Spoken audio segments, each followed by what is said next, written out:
Hi guys, it's Monday. I'm Sirken. We're definitely not 10 minutes late, but I'm very glad you guys could join us this evening. I have guests.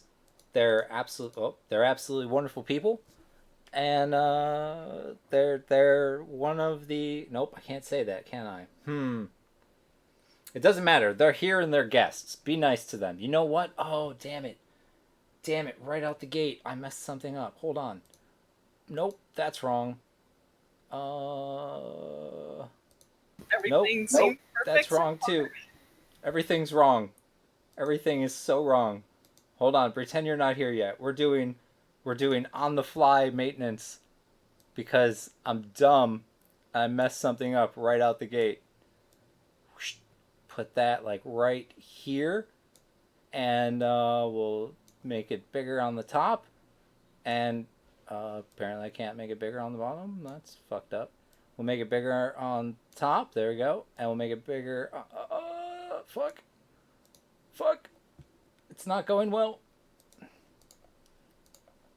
I want to make. Nope. No, no. I want to make this bigger. There we go. Hi. We're ready now. Sorry about that. I'm joined by some people from what is literally the biggest guild on the entire server.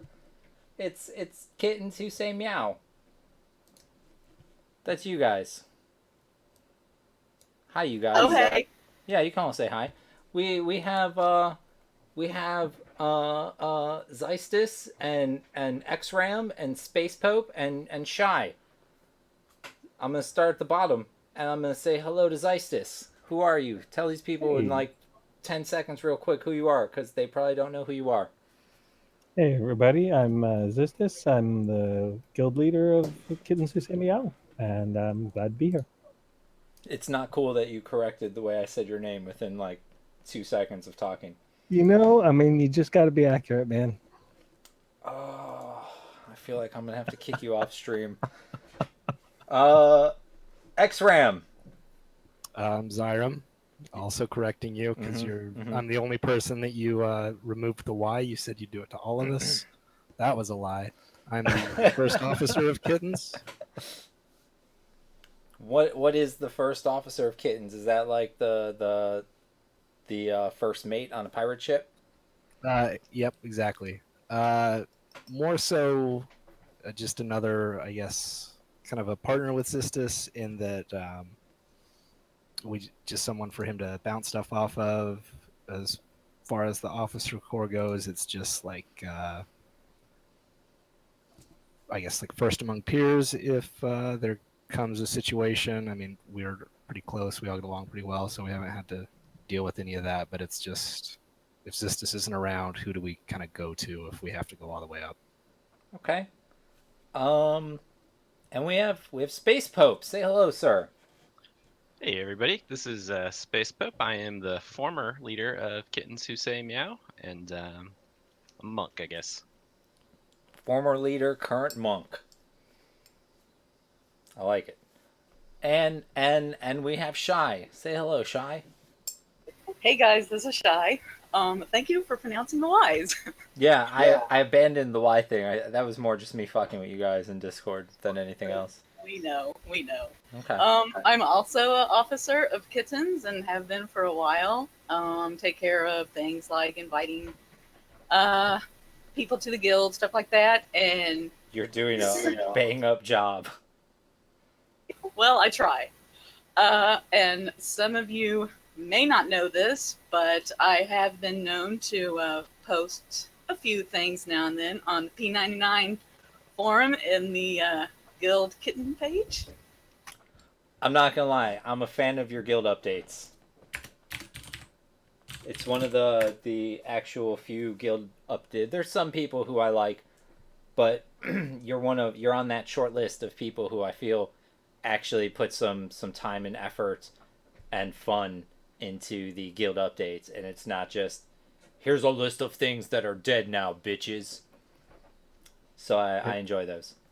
I have to admit, there are only a very select few threads that I'm subscribed to, and I look forward to Shy's updates every time they happen.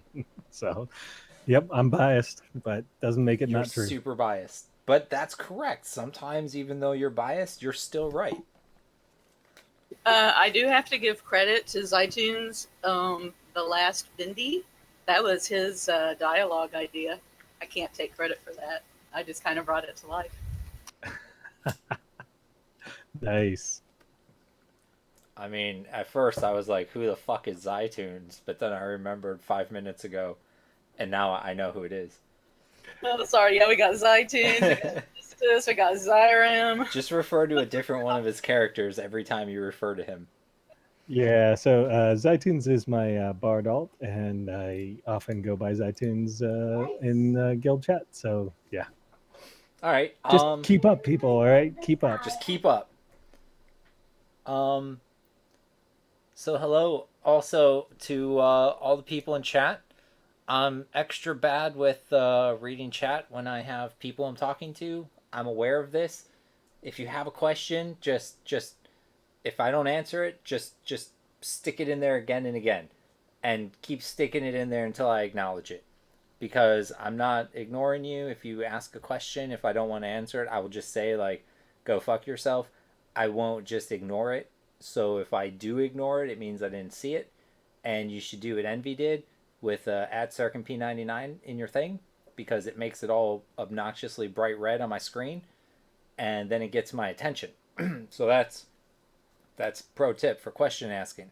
Also, hi Envy, thank you for doing an at Sirken P99 so that I could use your message as an example. And hi to everyone else who's here, Vivicide and Mr. Bonkers and Broccoli and Scribbles and Jesse Sword and Mio and Easy and Keister and Disco Dan and anyone whose name isn't on the screen immediately at this moment. All right, so I got to interrupt you right off the bat. Interrupt when you were me. introducing us, you said we had the most members. Am I remembering that correctly? That is super accurate, yes. Really? I did not know that. No, So I've looked. I know what the biggest and second biggest guild are on the server. That is crazy. You're so bigger you than just like Dowleport. That's awesome. Learn Dowleport's something not new even every the day. second biggest guild, actually. I don't know if you know this, but you've got over 4,400 characters tagged in Kittens. Holy wow. Yeah. That's a lot. Like, realistically, with those numbers, you guys should be just destroying all content on the server. Watch out, Aftermath. We're coming for you. Watch out, Aftermath. Kittens are coming. They're going to have their foot on the throat of this server any day now.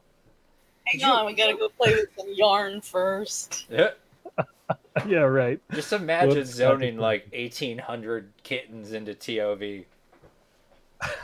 Like, you guys wouldn't even fit in the entrance area. Nice. That's awesome. Yeah, no, you guys have you've come a long way over the years as far as a guild. Like, joking aside, like I remember when Kittens was just beginning to be a thing, and I mean, maybe it's because I didn't take the guild seriously because of the name, but whatever the reason, I never really expected to see Kittens competing for mobs.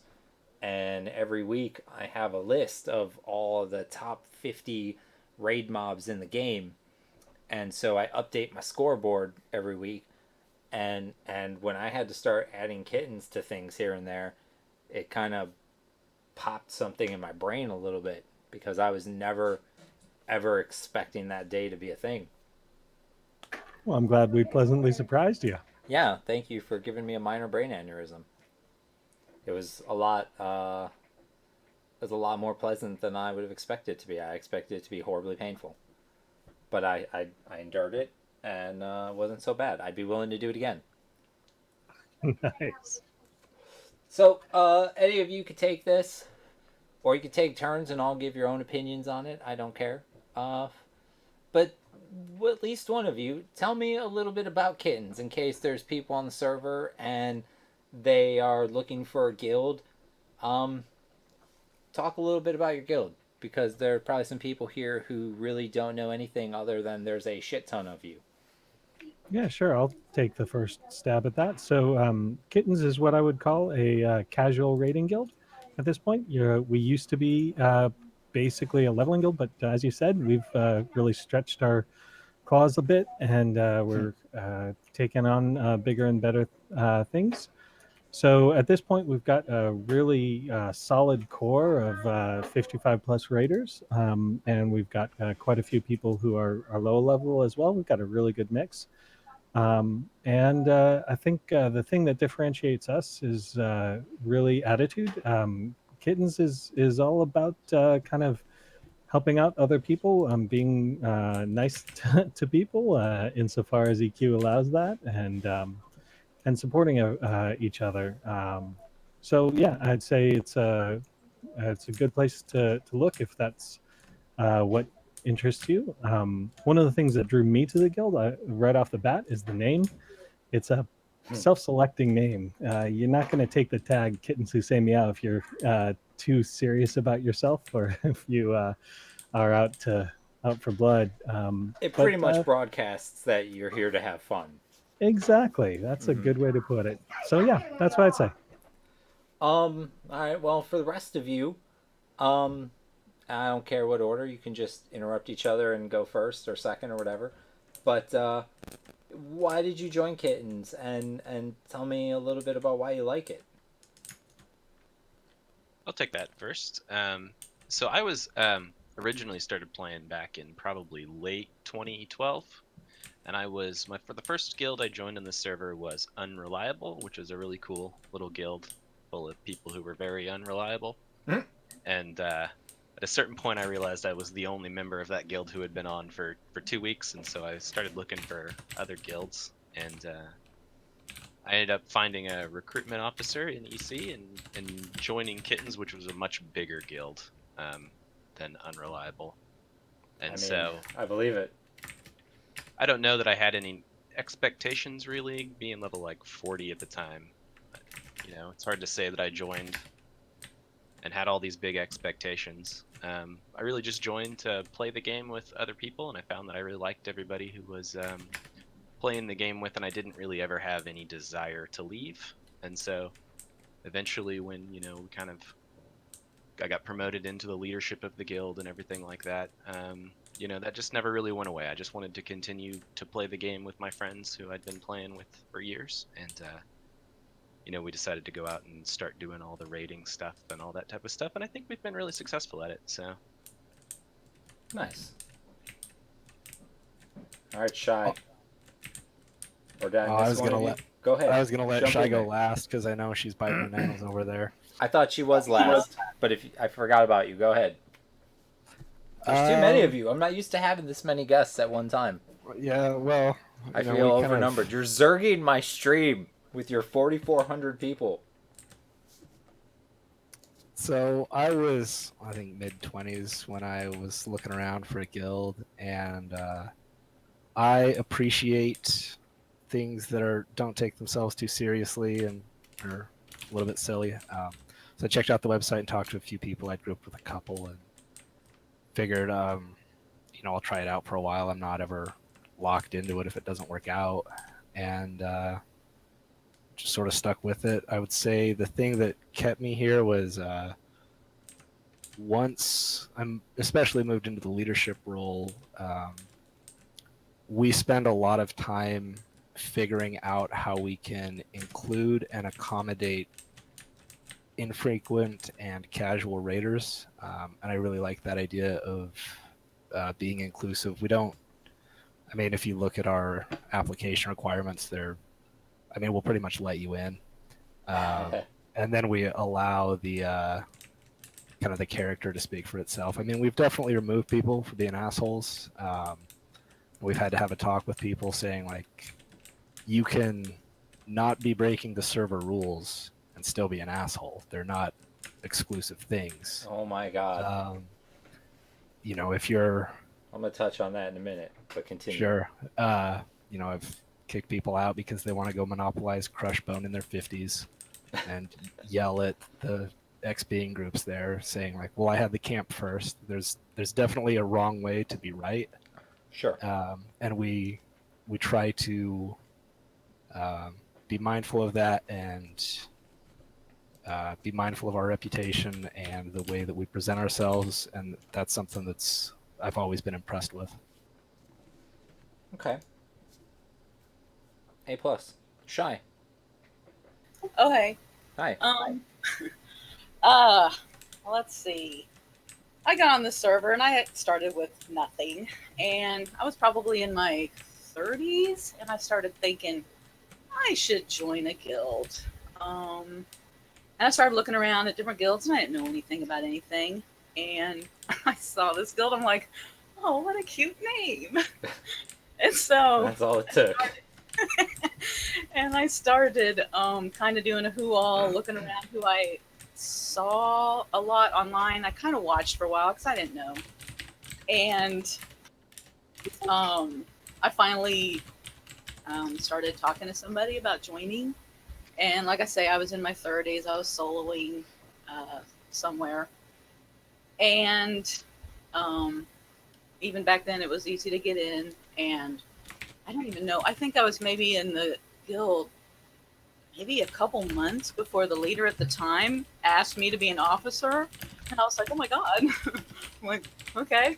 And so I kind of asked what, to do or whatever, and what I needed to do for that. And kind of the rest is history, and joined the guild and kind of started hanging out with the same people, and have along the way, I've made a lot of friends in here. I mean, like a lot of, I would say, close friends. And I don't know, we just have fun. And I mean, that's the thing. It's like people play this game for the pixels. Okay, sure, I guess we kind of all do. But I mean, if you're not having fun playing, then what are you doing? Yeah, it's got to be a balance between the two. Anyone who says they don't care about pixels at all, they're lying.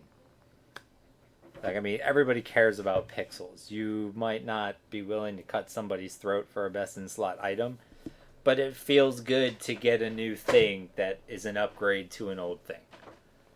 And if it doesn't, then you're playing the wrong game. Yes, and along the way, I'm sure probably some of you know that, like, Shyye is my main, but I created a Shadow Knight, and I don't even know how, but I got her up to 60 like a year ago. And so I help tank for the guild. Sometimes when we go, mostly when we go to Hulse testing, and I'll tank for the guild. I would have never, ever, ever thought I would be doing something like that a couple of years ago, but it's really fun. I actually logged into a character to restore an item one time. I think it was streaming. And when I logged him in, he was in HOT at the exit, and there was a Kittens HOT thing going on, and you guys were literally right in the middle of wiping. Yes, we were. I went back and I watched it. I'm like, oh God, that's embarrassing. Oh, it was bad. I had to depop a mob and make myself invulnerable because I didn't want the dude to die while I was trying to restore his item. It was bad. Yeah, I remember that. So the one other thing I would say about Kittens is that we are a family-friendly guild. You may hear some background noise while I'm talking. That's my family. We have quite a few. No families people... allowed, sir. Get Right. rid of them. Well, I got headphones. So, they're banned. We have some people who play with their family, like with their kids, and I think that's awesome. That's cool. I'm really happy that we have that. I know of a few people like that, actually, who either their daughter plays with them or their son plays with them. And I think that's really cool. Sometimes, like, I don't know what your situation is, but, like, sometimes they live in the same house, but sometimes they live far away from each other. And so getting to play EQ together is something that they get to do together, when not being able to see each other in real life because they're in different states or different countries. And so they use P99 as a way to hang out with their parent or their child. And I think that's pretty cool. EverQuest was always really, I guess, heavily reliant. I'm gonna go with heavily reliant on the social aspect of the game. And kind of like what Shy said with meeting a bunch of people and becoming really good friends with them. Like, there's so many people who have played EverQuest Live or played P99, and they make real friendships with people. And it's not just like, oh, this is this cleric that reses me in my guild, he's good. But it's actual, like, friendships, and they talk out of the game, and sometimes they play other games together, and they know shit about each other's lives, and they're actual friends.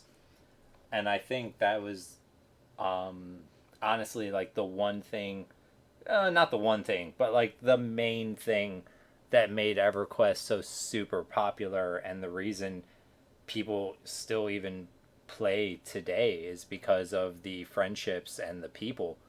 Because it's, I guarantee you, it's not about the content at this point, especially on like live servers. Content's gone shit, and it's not even recognizable as the same game. But even on P99, like, I mean, this is almost 20-year-old content. People aren't playing here because it's new and exciting. You come for that nostalgia itch, and then you meet people and you become friends with people, and you log in for those people. And I think that's always been a huge, giant part of what makes EverQuest is the actual people. And so I like that. Shy, I think you said that. Did you say Kittens was your first guild that you joined? Yep, that's the only guild I've ever been in on here. Loyalty. I like it. What about the rest of you? Have you been in any other guilds, or are you just only Kittens for life, or what's the history like for you? We'll start with Spacepope. What about you? What say you, Spacepope? Do you have history anywhere else? So just unreliable. I was in unreliable in my 30s for a little while, and that was a guild of like 10 people, maybe a dozen people or so. That's the only one though? Since then I joined Kittens and I stuck with Kittens, and I mean 99% of the people I know on the server are Kittens, and I feel like 99% of the server is Kittens. but yeah, I mean, I've just been happy here, and you know, like you were saying, the social aspect of EQ is what differentiates it from all of the other MMOs I've played. And when I first started here on the server, I started really to create a dark elf so I could run around Neriak, because that was always my favorite city. And as soon as I made my character, there was a BDA monk killing guards, and he gave me 10 platinum, and I was like, holy crap, you know what I can do with 10 platinum in this game? I'm rich. Yeah, it was all kind of downhill from there. Like, you know, 5 years later, I'm still playing. Oh man, that reminds me when I very first started playing. I wish I remember who it was, but someone asked was I a new player, and I certainly was, a Shy. And they just gave me like 350 platinum. I was like, oh my god, I am so rich Somebody gave me an FBR, flowing black robe, on my gnome when I was like level 3 or 4. I was still hunting in Steam Font, and I was hitting the Alpha zone to get away from some terrifying kobolds. And that was it. Once someone gave me an FBR, it triggered all kinds of nostalgia, and I was hooked. And I had no intentions of playing on P99 long term or leveling up to 60 or any of those things. Raiding, none of it. But someone gave me an FBR, and I was so like just over the moon with joy and nostalgia, because I remembered when I got my FBR on live for the first time, and that was it. I was hooked. And I remember I used to actually, when I was going to EC or anywhere where I thought there might be high level people, I would bag my flowing black robe, because I didn't want people to think I was a twink, and I wanted them to give me free shit. So I would try to look as poor and desperate as possible. And sometimes it worked. I'd get free Yeah, look shit where from you are people. now, right? Oh man, I mean, you don't even know. I got a lot of free shit on my gnome, and I didn't even have to pretend to be a girl. Like, it was pretty surprising. People were a lot nicer than I had expected them to be. I played on a PvP server on live, so like people on my team were nice to me, but the other 2/3 of the server were not nice at all. And people seem to be super nice to like legitimate new players on P99. And that's something I've always been happy about and kind of proud of is even though, veterans are shitty to other veterans a lot of the time, but even like the shitty veteran people, not all right, clarify, not all long-term veteran players are shitty. That's not what I'm saying. I'm just saying there are a lot of shitty veterans. But even the shitty people, they seem to be nice to legit new players when they know there's a legit new player. And I always thought that was pretty great. Like, it shows that regardless of how shitty you might be, you actually do care about the server, which is important to me as someone who is on staff for the server. Yeah, I don't think I ever noticed any real kind of negativity until probably grouping in KC. That was probably the first place that I started to see it and was like, well, this is kind of gross. I mean, that was your mistake going to KC. Well, I just at a certain point, I just kind of stopped doing pickup groups on Spacepope, and I just did guild groups, and it took me like a year to get 55 to 60 because of that. But I just wasn't real interested in participating in that.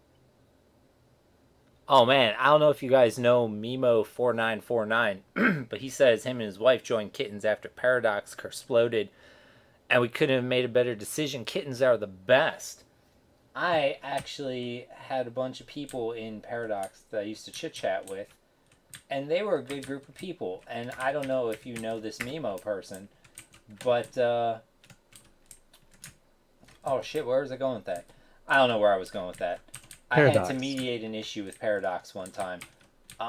There's been a lot of issues with Plane of Sky. And I know a few months ago there was a giant issue that somebody felt was super important because they felt their issues are the most important things on planet Earth. And so they had to shout it from the rooftops. And what they didn't know is that A, they're not special, and B, there's been issues in Sky before. But usually they get worked out by a guild leader talking to a guild leader and them working them out because most people are normal civil human beings. But there was one issue that involved two guilds. One of them was Paradox, and I don't mind saying that because they're not a guild anymore. But I won't name the other guild because they're still actively a guild.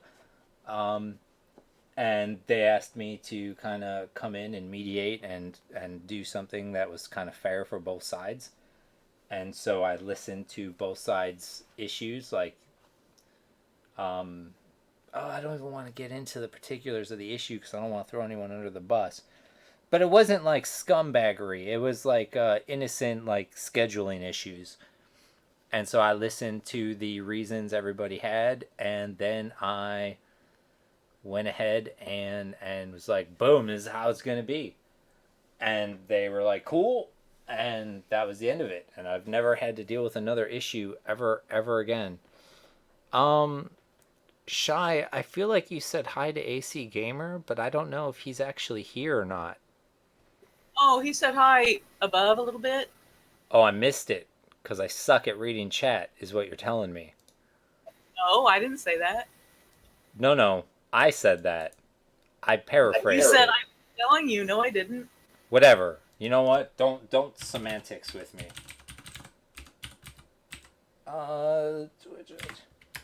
Boom. Listen, guys, I'm just gonna tell you real quick. AC Gamer, I've had him on the stream before. I watch his stream when I can. I like to lurk a lot. I don't always talk. I don't like to talk in people's streams because there's always one asshole who's gonna bug me about something, either petition related or P99 related, and they don't understand that I'm not always GM Sirken. Like, that's not my life. And sometimes I just want to relax and hang out on the computer and watch a stream. And I like EverQuest and I like P99. So a lot of times those are the streams I tend to watch and hang out in. But he's good people. He's real good people. He streams some stuff. Not always EverQuest P99, but a lot of it. A lot of P99. And it's good quality, and it's definitely worth checking out and giving a follow if you haven't done that yet. He's probably one of like 2 or 3 streamers, P99 streamers, that I watch pretty regularly and find enjoyable. He's not one of those nerds who just like silently sit in their basement and don't talk and make you feel like you're spying through some dude's basement window watching him play.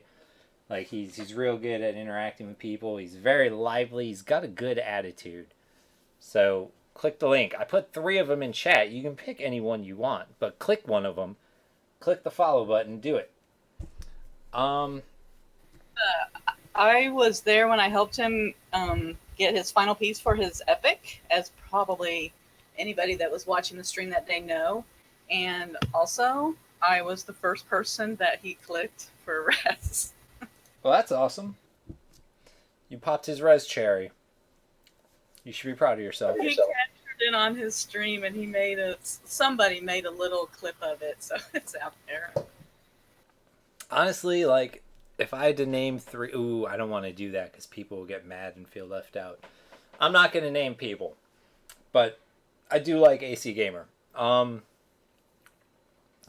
That said, I feel like we hit Spacepope and we hit Shyye, but we haven't hit the X-Twins. What about you guys? Previous guilds or Kittens the whole way through? How you guys doing?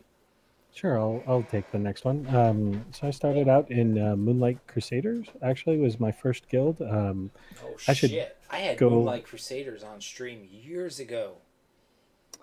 It was a fun guild before it totally imploded. But I should actually go back a little bit further than that. I should mention, so I did live back in the day, and I got a rogue up to level 46. It was really impressive. Never went on a raid, never did anything like that. But I had a lot of fun. And then when P99 came around, I was like, hey, I enjoyed this game in the day, and so let me give it another shot. And so it was really nice to be able to kind of do it again and do things a little differently, maybe a little bit, explore some more stuff. So I was really happy that P99 was around in general, and I just want to put that out there that I really appreciate what you and everybody else involved does to get the server up and running for the rest of us nerds. I do very little. I do very, very little. All of the credit should go to the devs. I am essentially a glorified babysitter.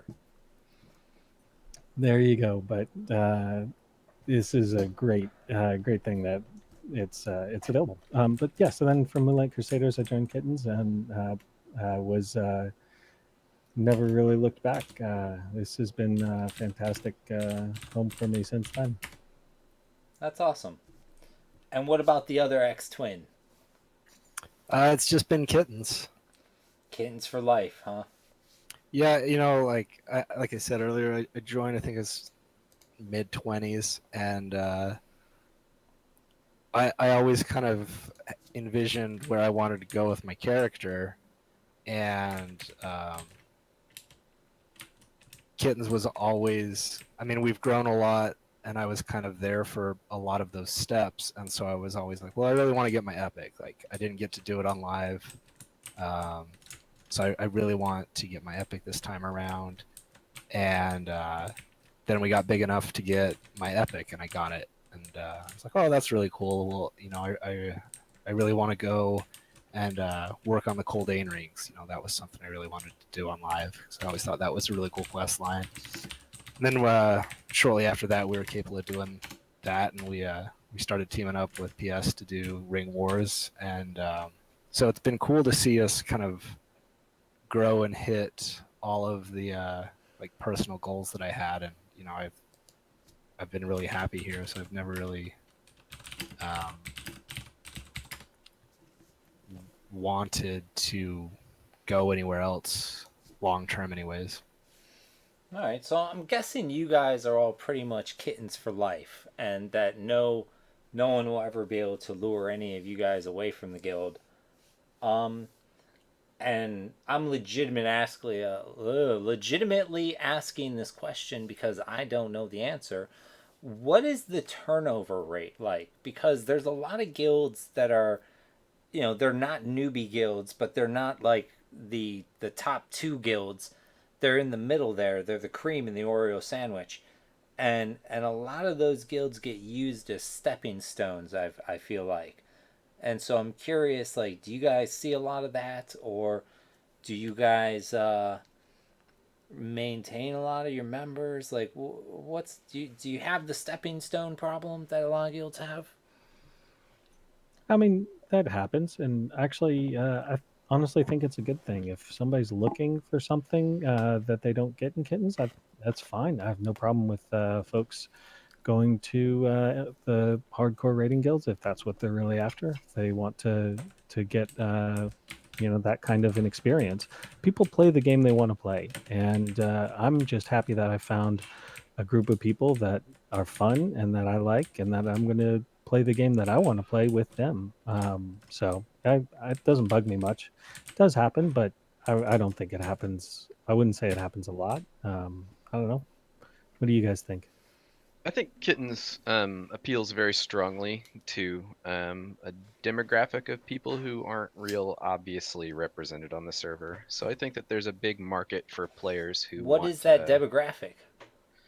well, that demographic is, people who are in their 30s, whatever, played EverQuest when they were kids, and wants to play EverQuest, wants to have progression, wants to go and kill dragons and stuff like that, but doesn't want to have it dominate their life, doesn't want to have to quit their job so they can play more EverQuest, doesn't want to, Sell the wife, put the dog up for yeah. adoption, put the kids to work, all of it. Or maybe it's even just they don't want to sit in raids where people scream until 3 hours later they have a headache. And so we work really hard to kind of offer an alternative to that. And I think that we've been pretty successful, and I think that our turnover rate is lower than most people would suspect because we get a lot of people who come to the guild, find they like it, and stick around. That's good.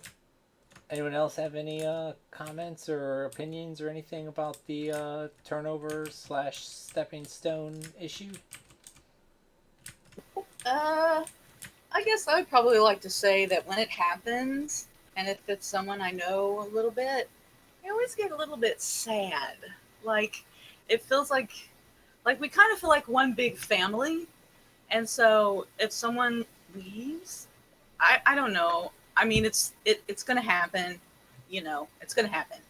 But I always kind of get a sense of it's kind of sad.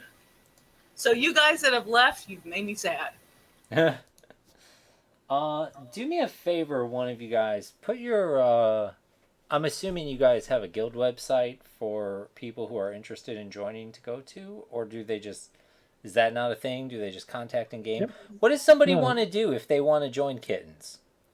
So we have We have a website. we got a website. It's really easy to remember. It's kwsm.ninja.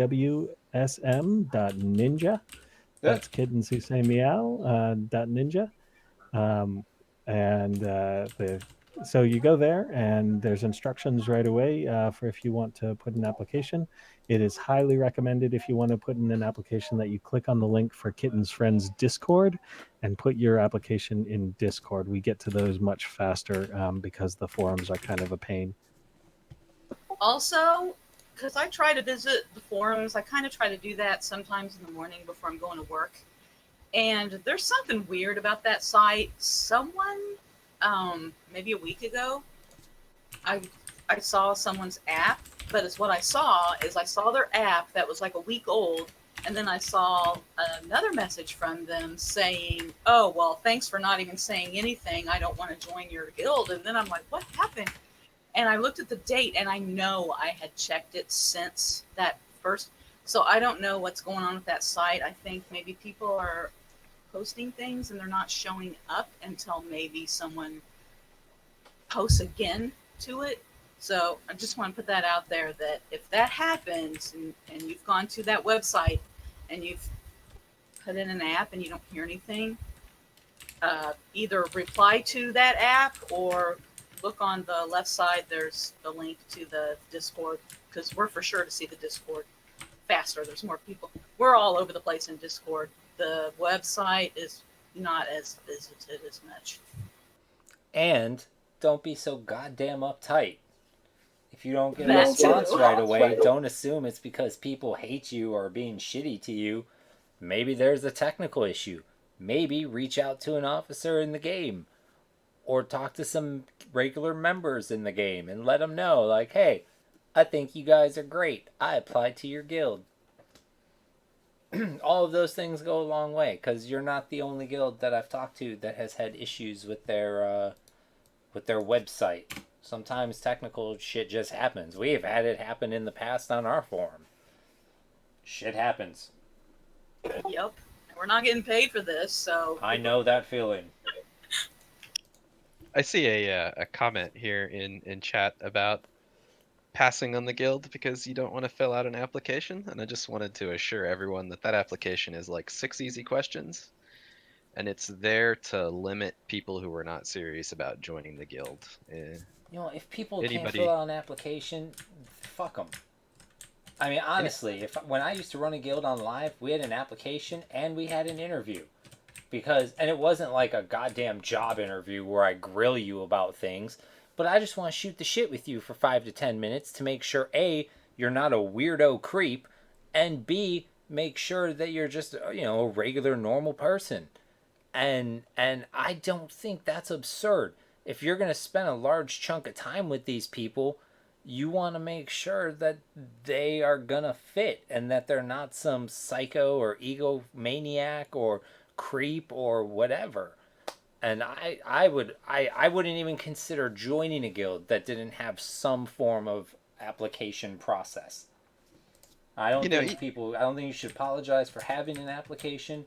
And I don't think anyone who's like, I'm not filling out an application, I'm above that, then you probably don't want those people in your guild because they're probably not gonna be worth holding on to. Is the nicest, most delicate way I can say it. Yeah, as well as the fact that we're a big guild, and all of our officers' time could be monopolized doing invites if we allowed that to happen. And so, to some extent, our application process is super opening. And if anybody seriously wants to join Kittens, it's not hard. And it's easy to do, but it does filter out some really weird people, because if you go on there and you put some really weird, creepy answers, we're not going to approve it. It's happened before. I'm sure it'll happen again, but it does filter out some measure of people who are clearly not going to be a fit. Yeah, I mean, granted, you guys clearly accept a lot of people, but not everybody is a fit for every group. And it might only be, say, 5%, less than 5% of people that apply, but it's not, it's unrealistic to say 100% of everybody who ever applies will be a perfect fit for this group of people. I don't care who the person applying is. I don't care who the group of people are. It's just super unrealistic to say 100% will fit in no matter what. And so, yeah. What else do I have for you wonderful, wonderful people? I spammed your link. We talked about how they can join. I guess we touched on this a little bit. Well, you guys did. I didn't actually ask it, but I'm going to ask it now. What kind of players are you guys looking for? Like, if you could just reach into a bag of players and start pulling them out, which type of player would you be pulling from? Like, what are you guys looking for in your members? So, I mean, I think the ability to have fun and not take things too seriously is good. But also, we like folks who are willing to learn and willing to try to stretch themselves a little bit and try to do different things. And so I think that's what I would say. Okay. How do you feel about like I'm pretty sure I know what your answer is going to be. I guess we could also spin this into like, how often does it happen? But like, how do you feel and how often does it happen where like someone joins the guild, they're there for a while, you help them get epics and you help gear them up, and then they end up leaving you for a different guild? Like, does that happen often, or usually by the time they get those things, they're pretty loyal and they stick around? Like, what's that like? Because obviously you're going to have people who join, and then after a few weeks, they're like, oh, you know what? This just isn't the fucking guild for me. These people are all obsessed with cats and shit. And then they leave. But, I mean, there's got to have been some people who have been in the guild for a while, kind of like Shyye had mentioned earlier, where, you know, she considers them friends, and then they leave. Like, how do you guys deal with that? How do you guys deal with, you know, I don't know if you have a DKP system or if you just do a loot council or what you're doing with loot. But how do you feel about, like, giving someone a bunch of loot from the guild for, you know, the raids you guys do, and then see that person walk away? So from I guess like an organizational standpoint, this year we did adopt a modified DKP system. So strictly speaking, that way, like someone that has earned the gear that they have through contributions. From a personal perspective, it always sucks. You know, it's kind of a weird dynamic because you do get really close with these people and then they leave, but you're still friends. We've always had, I guess, kind of an open door policy regarding that. If you leave on good terms, like some of the others mentioned, some people just want to play the game differently, and that's fine. You know, I'm not going to fault anybody for wanting to see the content that we aren't currently capable of, if that's the way that they want to experience this. And we, you know, we don't fault them for that. We've had some people go and do that for a while, and they come back and go like, yeah, okay, I kind of got my fix. I'm back again.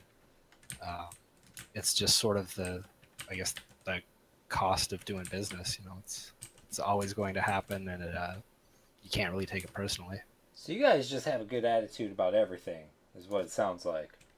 I mean, at the end of the day, this is a video game, so you can't let it. Is there anything that pisses you guys off? Is there anything somebody can do that just ruffles your whiskers in a bad kind of way?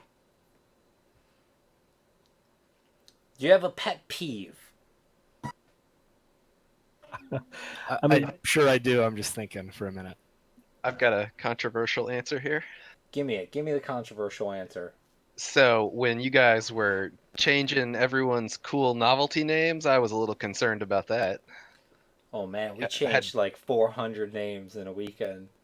I know, that's like, it's one of the greatest traditions of P99 though, is having all those great novelty names.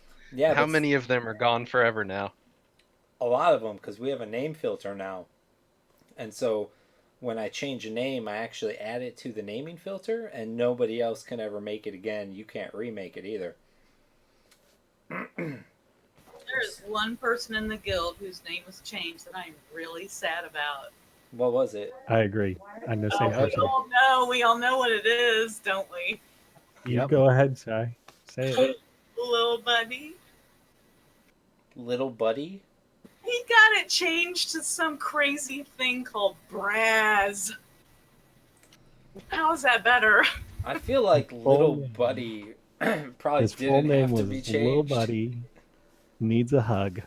Was his name. LILBUDDY.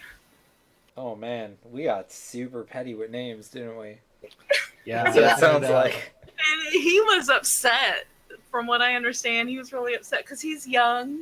He's young. He plays with his parents or his dad, I think. He plays with his dad. Aww. Yeah, and it's like, oh my god, why?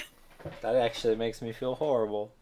Yeah, You should change it back. We're all kind of have a special place for him. Like, he is really young, but he is super, super excited. Like, he really wants to help out. He's a monk. He's always out with me, sending me tells like, I'm here, I'm ready to pull. Like, let's do this. He's really fun to have around.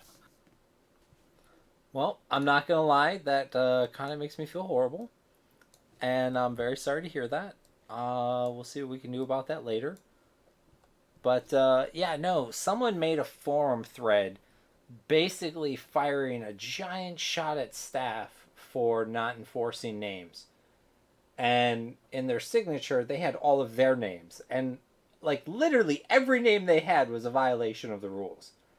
And I was like, all right, you know what? We're going to do some name changes this weekend. And so I had someone from one guild send me a list of... I asked them, I'm like, send me a list of every name in your guild that violates the rating policy. It was one of my little birds. And they sent me a list of 85 names. And so then I went to someone in the other top guild, and I was like, send me a list of blah, blah, blah. Same thing. And they sent me a slightly bigger list, but I trimmed it down to 85 because I knew if I changed more names on one side than the other, people would lose their goddamn minds about corruption. So I made sure it was 85 from the top 2 guilds, and then from each of them. And then the other rest, I think it totaled like 377 or 370. It was just under 380. But, and then the rest were just from petitions and lists that myself and guides had accumulated over time. For the most part, names are not a big deal to us. And it just really pissed me off when, oh my god, I'm being attacked by Bloodguard.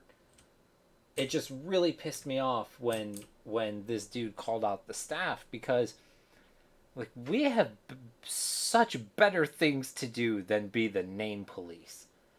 And it's not like there's so many better ways for guides and myself to spend our time, and there's actual issues that we could be dealing with, people who legitimately need assistance with something. And when this dude fired shots at the staff for not enforcing our own policy, as he put it, like it just triggered me. And I was like, okay, asshole, you want to play stupid games? I'm real good at playing stupid fucking games. We're starting with you. And that's kind of what happened, and that's what prompted that. And a lot of people still to this day will bitch and complain and be like, oh, I ran through the tunnel and I saw 712 names that violate the raid or the naming policy, and it's unfair that these people exist when I had the name of Pussy Destroyer and the staff took it away from me because they're so corrupt. And it's like, dude, we changed almost 400 names. Like, how many do you want us to change? Relax. In a year or so, someone else will fire some shots that will trigger me, and we'll do another giant naming purge. But until then, just chill the fuck out. Yes, Spacepope lives in fear of that day. Yes, I do. When people petition names, unless they're really bad, like overly sexual or racist or homophobic or something really bad, I usually just delete the petition, because I'm not going to reinforce the whole like hall monitor behavior. And so it is what it is. People complain and cry like, oh, I've petitioned this guy 12 times and he still has this name, and it offends me because Sirken took my name away. Well, I mean, spoiler alert, I've deleted 12 of your petitions without dealing with them, because I'm not going to encourage people to just sit there and play hall monitor. That's retarded. And in my opinion, that's an abuse of the petition system, and you should be suspended. But I don't want to power trip that hard on people, so I don't actually suspend them. I opened up a new tab, and I don't remember what the hell I was going to go to on it. And it bothers me. No. It was something with names. I don't know. Whatever. It doesn't matter. It's fine. I'll keep the tab open in case I think of it later. I'm hanging out in Sky with Bloodguard at the moment.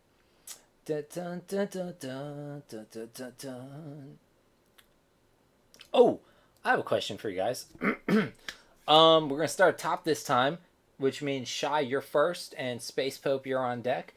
What is it about P99. Like, why do you play on P99 instead of the TLP servers or the actual live servers? Well, it's a good thing I'm not AFK anymore. I snuck away for a minute. That's a dangerous game. As I was covered though. I snuck away once. You guys didn't even notice. I was very sneaky. You didn't either. Why do I play here? Well, Yeah. I got introduced to this because I used to play live a long time ago, but I don't know anybody anymore because I stopped in, I don't know, it was somewhere a little bit after Planes of Power, and I stopped just for whatever reasons, which was like early 2000. And then someone told me about this server probably in about 2015. I had to look when I made this character, but it was Valentine's Day 2015 when I made this character. And so I made the character, and I didn't really do anything with it for several months due to just real life stuff, being busy at work, whatever. Oh, And that then, sucks. oh God. Yeah, it does. I'm gonna win the lottery, and the first thing I'm gonna do is buy a giant gated community and all the houses in it. And I'm gonna move all my friends into it so I can build my own neighborhood. And then I'm gonna hire Mr. T to be the security guard at the front gate. And then I'm gonna buy a giant inflatable bouncy castle for people to just jump in when they get home from work and relax and have a good time. That is awesome. Those are my first three things. Is he for hire? I mean, I'll just keep throwing money at him. I've seen him do like shitty like AT&T commercials, so I can't imagine that he's not for hire at this point. What if you didn't win enough in the lottery and you had to give it all to taxes? It's all right. So first of all, I've looked into this. Taxes only really takes about 66% if you get a lump sum, which means I will definitely have enough to hire Mr. T. He's not. Mr. T is not gonna live forever, and he's been around for a minute already. And all he's gonna have to do is sit at the gate with his gold chains and his mohawk, and be Mr. T. It is the easiest, most best job he will ever find in the rest of his life. He'll take it. I'm not gonna have to pay him $1 million a year. I could probably offer Mr. T $90,000 a year to sit at the gate and be Mr. T. And A, no one's gonna fuck with Mr. T. And B, that's probably legitimately the best job offer he'd get. He's probably sitting at home right now hoping that I win the lottery. He's probably hoping he wins the lottery, but after him, he's hoping I win the lottery. That's the second best option for him. So, when he's not available, then who are you going to hire? Why wouldn't he be available? You just said he wasn't going to live forever. I mean, shit, I don't know. I'll just buy a cardboard cutout of Mr. T and put him in the gate. It should have the same effect. All right, well, you've got it all planned. So anyway. I'm going to hire you. We're going to get you a mohawk and a bunch of gold chains, and you're just going to sit at the gate and intimidate people. I don't think that's going to go over well. You're going to make comments about jive turkeys and jibber jabber and not let people in. Dear Lord. It'll be fine.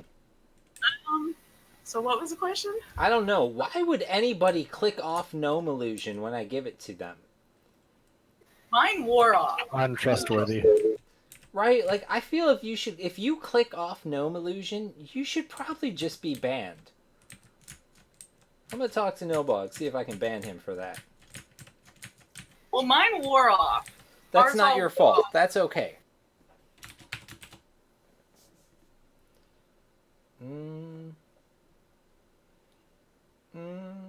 That's fine. We'll ignore that. I don't feel like I finished my answer, but I don't remember the question. The question was, why do you play here instead of TLP and live servers? Because I don't even know what that is first. So that's why for that. Because when I started playing here, like I say, that's right. That's what I was saying. I didn't play for a while because real life and I was busy with working and all that. So it seems like somewhere in the late 2015, there was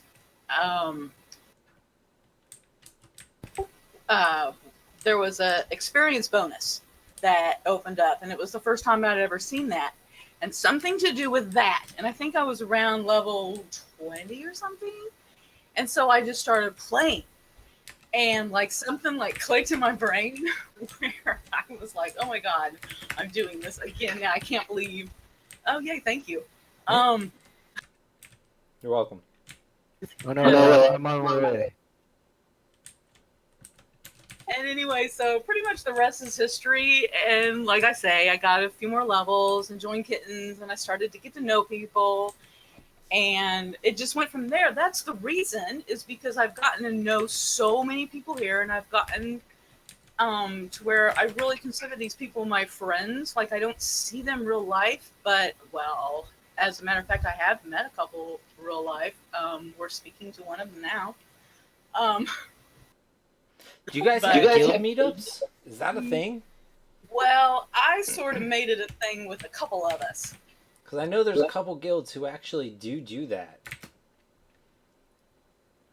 I've only met a couple of people from the guild, but I mean, there's a bunch of people I really consider real good friends, and that's why I have fun. And I mean, I really do have fun. Like when I go out to, tank for a group or for the guild or whatever on my Shadow Knights, I really do have fun. So that's why. Well, I mean, it's a game. You should have... Oh, fuck me. That's exactly right. It is a game, people. What do you do when you play a game? You're supposed to have fun. Right. It should be fun. If you're not having fun, you should probably reevaluate some things. If you're not having fun, you're not doing it right. 100% accurate. I mean, although, I play games. Like, the games I love the most are the games that, like, make me the most miserable. Like EverQuest is a super unforgiving game. And I think... Yes, it is. I think one of the reasons, like, I kind of fell in love with EQ is because it's a super unforgiving game. And, like, dying in EverQuest is not like dying in any modern MMO. Like, dying in EverQuest sucks real bad compared to a lot of games nowadays. I was talking to someone recently who told me, like, there's a lot of kids nowadays who would consider EverQuest, like, a permadeath type of thing. Just because they're so used to, like, if you die, it might be some very minor setback, but you don't actually, like, lose your... you don't have to corpse run to get your shit back. You don't lose a ton of XP. Like, it's a minor inconvenience. And EQ... I mean, some deaths are... Every death is created differently. But some deaths are a giant pain in the ass to deal with. And I think that's also why I liked Rust, is because it drove me insane. Like, I've rage quit EverQuest and Rust probably more times than any other game in the history of my gaming career. Because it's so frustrating. And it's like... and it's unforgiving as hell. But at the same time, when you do accomplish something successfully in these games, it feels better. Like, it actually feels like you've accomplished something because of all of the struggles and tribulations and bullshit that you had to endure along the way to get there. And that's one of my favorite things about EQ is that it's not super easy, and that when you do get an upgrade, even if it's 10 extra hit points on an item, like, it feels good, because a lot of times you had to go through hell and back to get that damn thing. And I feel like new games just don't have that anymore. It's just not a thing new games have. They want to make it super easy for you. And they just put you in the little cart, and you go down the track, and you see all the things on the ride, and then you get to the end, and you're done. And EQ's not like that. Like, there's no guarantee that you're going to get to the end of the ride.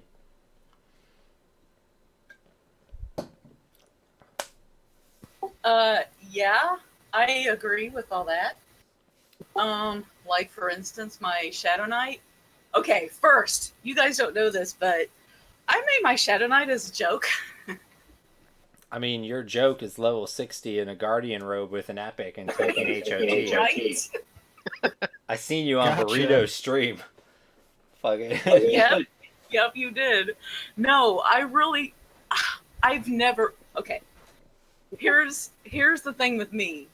Okay, I've always played a druid before. That's what I did when I played live. Was I played a druid, and then I also had a rogue way back, but that's been 100 years ago. Who cares? Okay, so I started playing here, and okay, I forgot about this, but I remember why.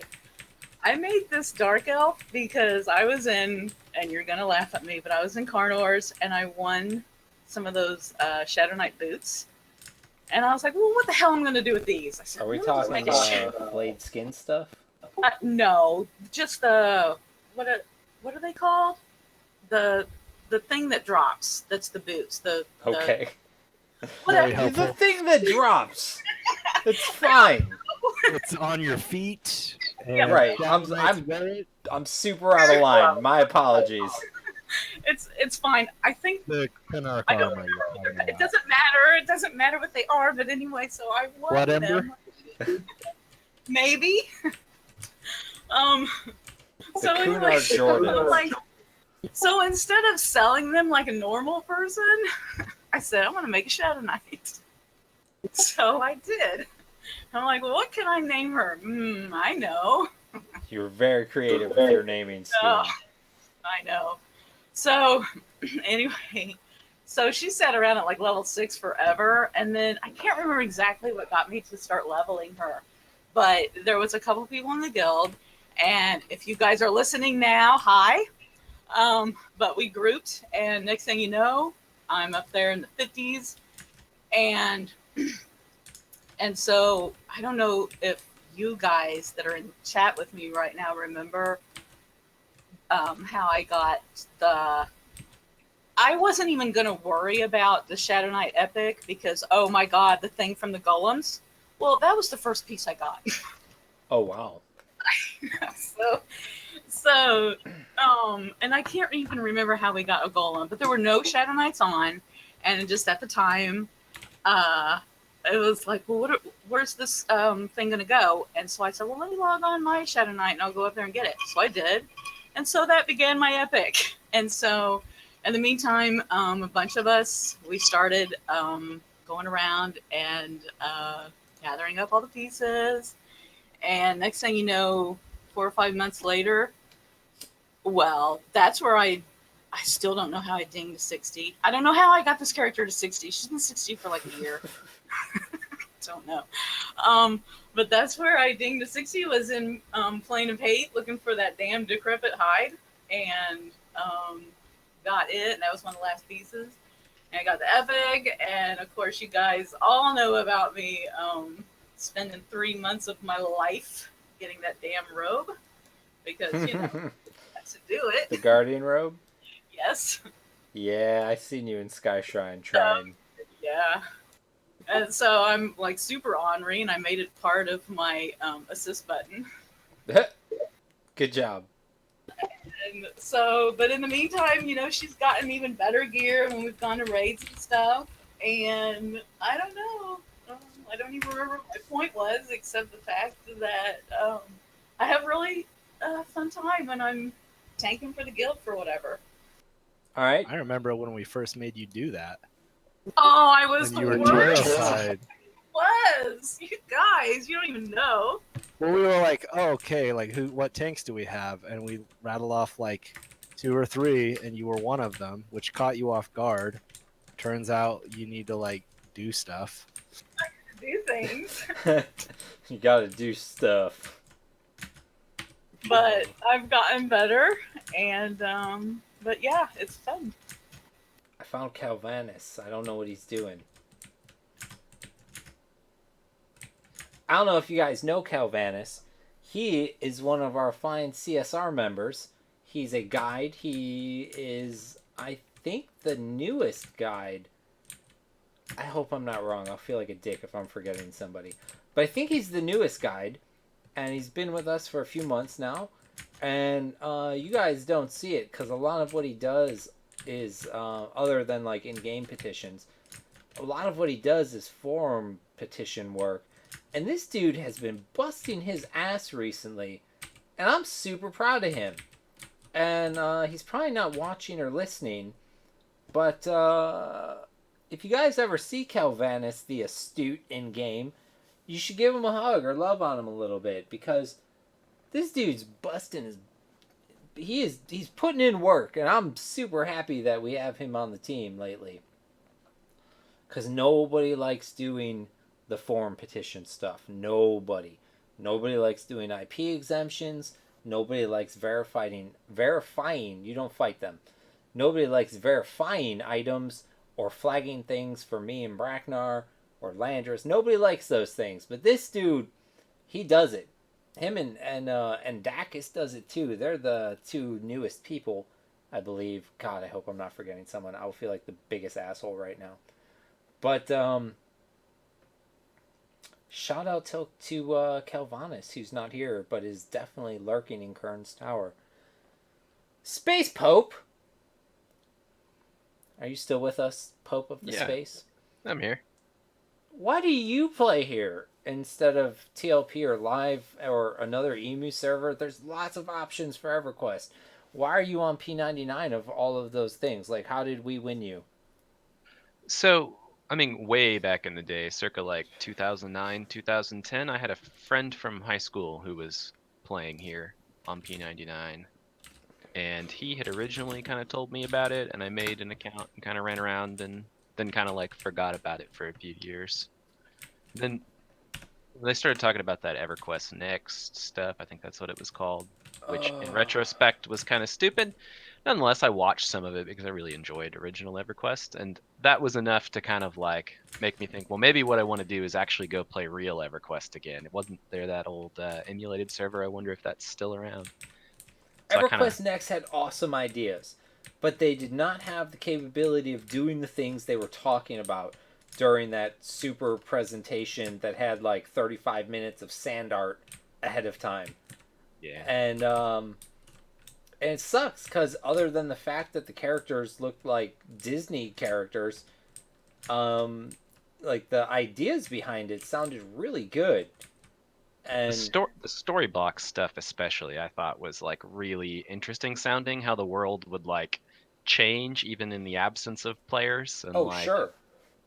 That kind of stuff sounded really cool. I think even at the time I kind of recognized that it would be watered down with the what's the right way to put this? Bullshit. Watered down with bullshit. Because, like, you know, when you do something in a game and you die and it's just meaningless, it's kind of meaningless for me to really put a lot of time into that game. So one of the things that I really like about EverQuest, like proper EverQuest, is that, like, you've always got to be balancing, like, how dangerous something is with potential reward. And so, like, I remember when I was a younger monk, me and a druid went down into Dalnir looking for some of that monk armor. Love that zone. A huge miscalculation. Huge miscalculation. It was very bad. But, like, you know, you learned a lesson, right? Like, you learned maybe I shouldn't do stupid things with a druid. You know? I mean, well, druids are not the worst class. But the problem with druids is that they can't be gnomes. So that was your first mistake. And second of all, I don't care what anyone says. I love that zone. I like Go ahead. First of all, we could be gnomes when someone is around. That's first of all. I mean, you're right. That's my bad. I should just follow you guys around and just constantly keep you in gnome form to make up for your mistake of race picking. I didn't build EQ. I wouldn't have picked it that way. Like, if I built EQ, you could be a gnome druid. I only played EQ2 because for the longest time, I used to make jokes about how the best thing in the world would be a gnome monk. And then EQ2 came out, and they're like, you could have any class with any race. And so I was able to make a gnome monk. And I played that for a couple months, and then it just the novelty of it wore off, and I was like, I don't like this game, and I quit. Yeah. Yeah, I don't know. I was never personally real interested in EverQuest 2, like ever since they announced that like there were only going to be 2 starting zones, like it just really like made me not interested. Right. They just gave every race like their own neighborhood in the city. Yeah, it didn't feel right, because one of the things I like about EverQuest is that we all kind of exist in this imaginary world or whatever, right? But you can kind of treat it like it's a real world or whatever. Um, Oh, and 100% agree. EverQuest 2 lost a lot of that. And when I first started playing here, I was, hustling, trying to sell. This is pre-Velia, so I was trying to sell all the spiderling silk, trying to make money Sure. to buy armor and stuff. And I had a lot of downtime when I was just farming spiderling silk or whatever. And so I used to listen to some of your podcasts and stuff. I'm sorry. Back then, and it was nice because you got a little bit of an insight into what the mind behind the people running the server is, and I liked hearing that, like, Nilbog was really on the side of the dragons and all that sort of stuff. Oh, Like, Nilbog loves his dragons. and so I guess I'm just a big fan of the classic mechanics, and I play here because you can't find that anywhere else, even if you wanted to. Like, I go to live, I've never seen that game before. I quit in Planes of Power. It's completely different. The zones are all weird and merged together. Everything looks wrong. Like, I don't know. It's just not the game that I played. Not what interested me in playing EverQuest again. I think one of the things that makes P99 kind of great, like in some people's eyes at least, maybe not everyone, is that unlike a lot of games, like we don't get paid, and so because we don't get paid and because there's no money involved, like there's no bottom line that we have to meet. Like if everybody quits, if we lose 1,000 players tonight, it doesn't matter. Like it's not like any of us are gonna lose our jobs or be homeless and hungry, and so we don't have to listen to players. And whatever Nilbog and or the developer's vision is for the server, they can stick to that, and they don't have to worry like, oh well, if we keep doing what we're doing and working towards our vision, we might lose people and blah blah blah. And they're able to just stick to what they want to do. And some people might like it, some people might dislike it, but it doesn't matter. Like they're going to stick to what they want to do. And I think a lot of games go wrong when they start trying to cater to every different group of players, because not everyone wants the same things. And no matter what changes you make or things you add or things you remove, like you're never going to do something that makes everybody happy when you have a large population.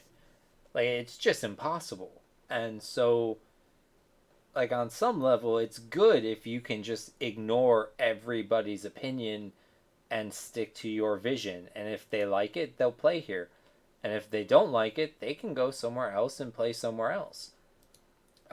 There's a lot of people who are like, oh, Sirken, why don't you just make everybody do instances or rotations? Every other server does it. You're so stupid for not doing these things.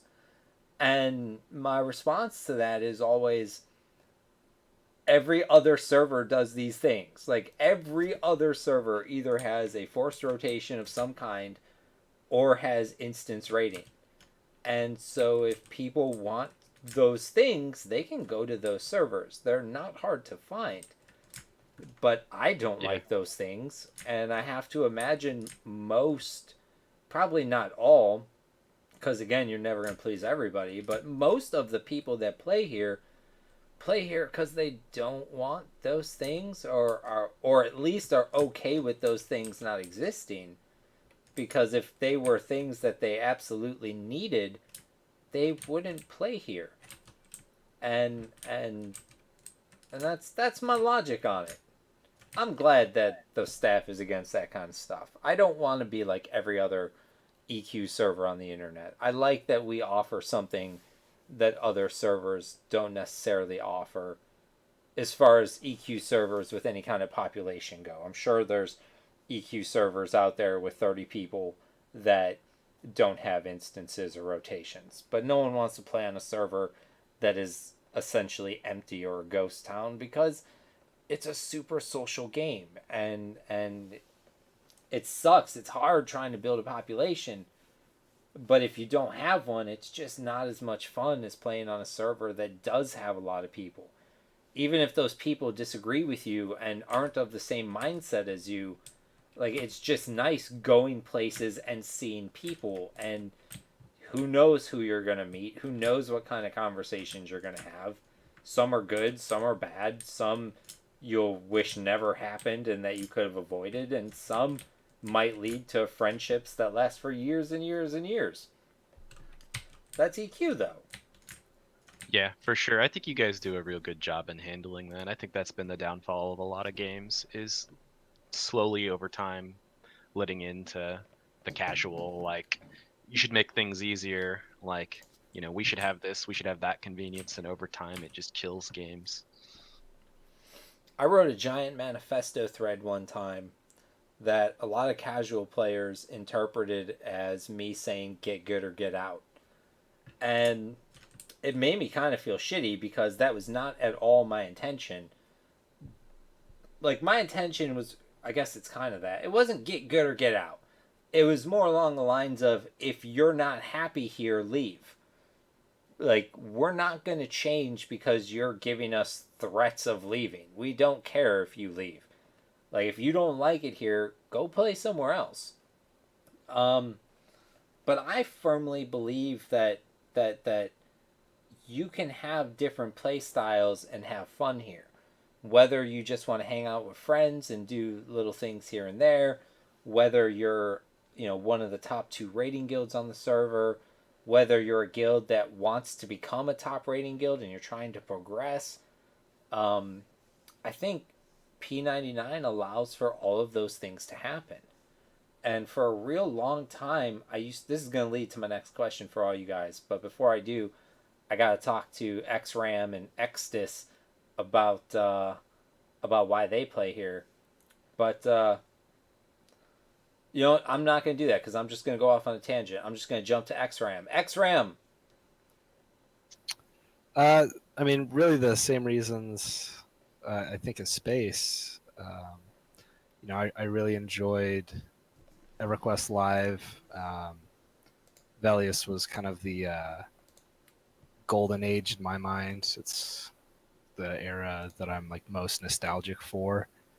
I am not really interested in instancing. It, in my mind, devalues some of your accomplishments or even some of the items that you might get, because there's just a flood of them on the server, and who cares if you have this when everyone does or can go get it. Well, not everybody, but you know, it's not contested. It's just we could go and do that if we chose to. And then, I mean, I've thought of stepping back and playing less, and I've taken breaks, but this is where all my friends are. So your friends are making the right decision. You know, at this point, we're all kind of stuck together, really. Mm-hmm. I mean, there have been guilds who have left for other servers. It's definitely happened. I'm glad you guys haven't left. I mean, as far as like guilds go, I do. How do I say this without talking shit?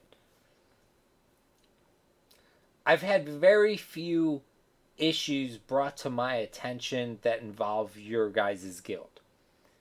And really the only reason I know about you guys or like have any kind of dialogue with you guys is A, just because I do like to have some kind of dialogue with guild leaderships, and B, just because I kind of tend to pop up when I see a guild doing a thing.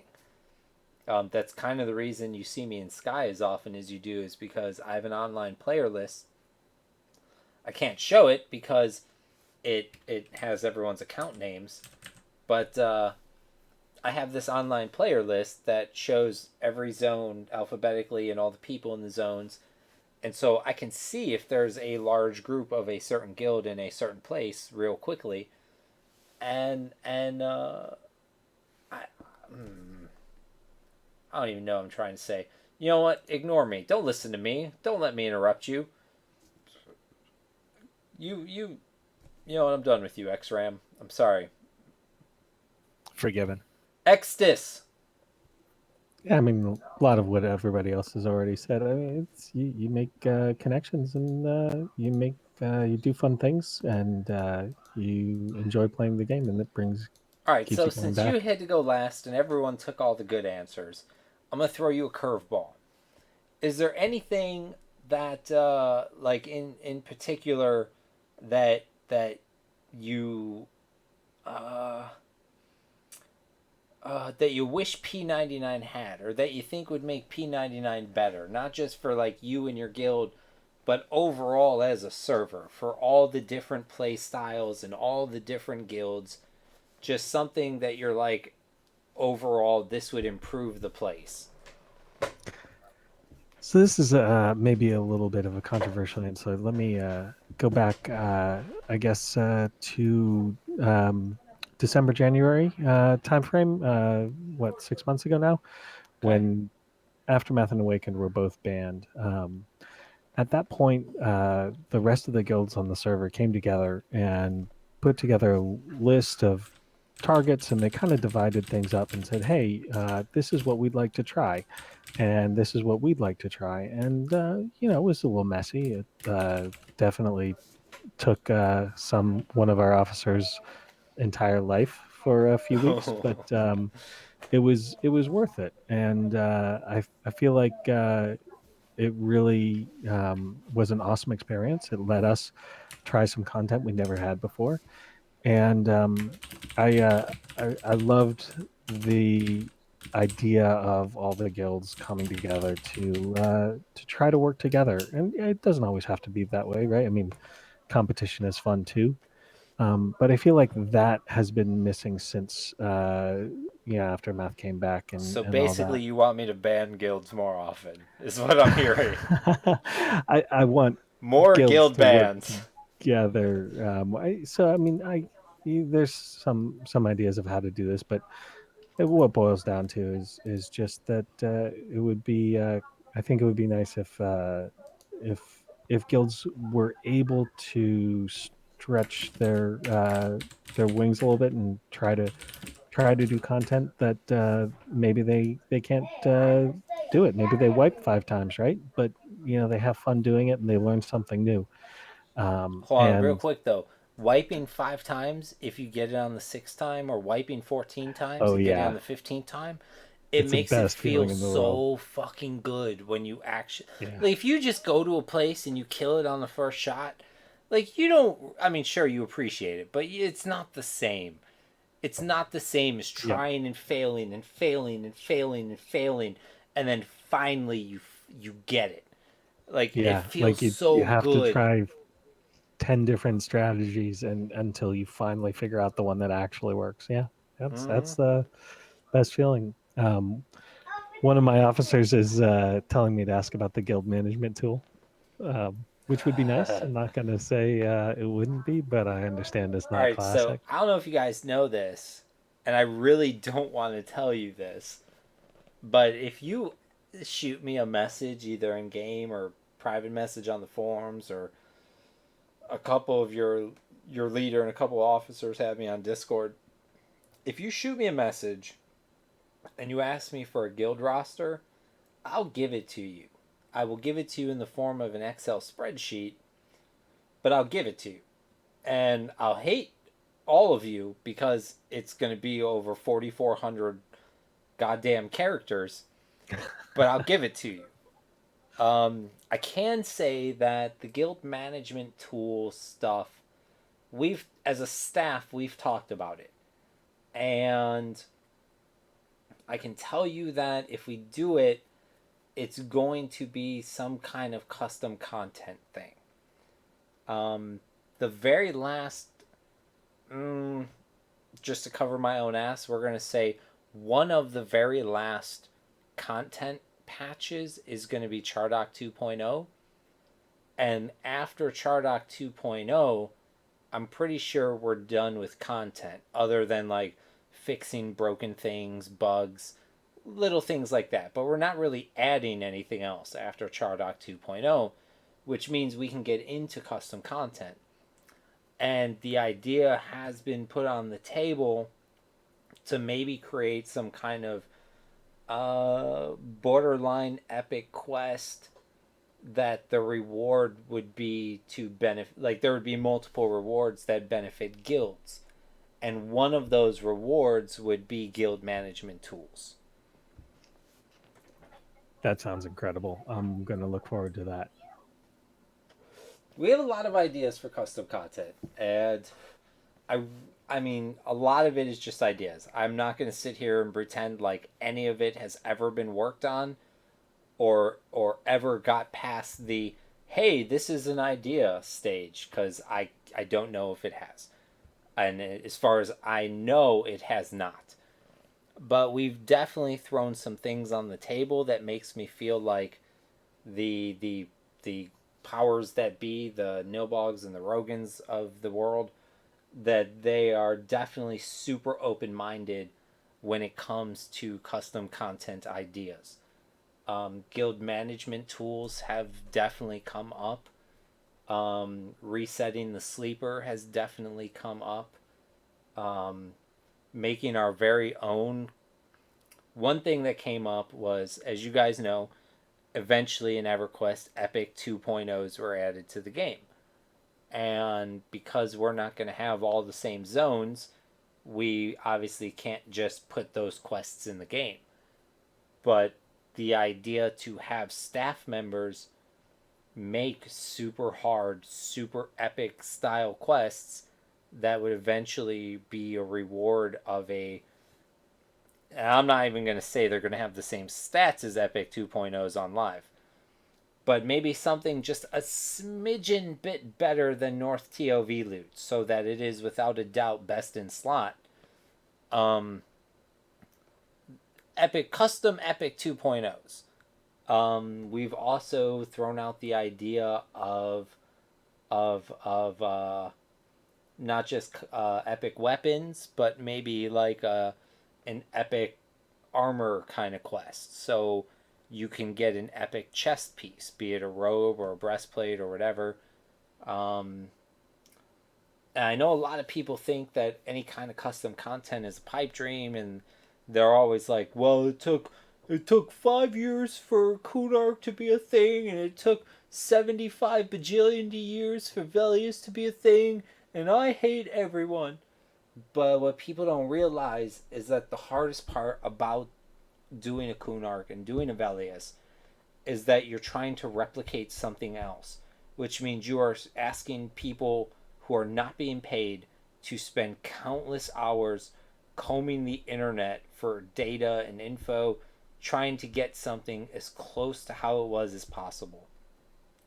And I know there's things that are different, and there's people who love to point out all the things that are different and wrong. But if we're doing custom content, we can make it however we want. And so no energy or manpower or time has to go into researching anything. We can just do what we want. And so in theory, it would actually be a lot faster and a lot easier for us to make a complete custom expansion in line with what we feel should have come after Velius versus replicating Kunark or replicating Velius. Like, both of those projects are much more time consuming and much harder than creating a custom expansion would be.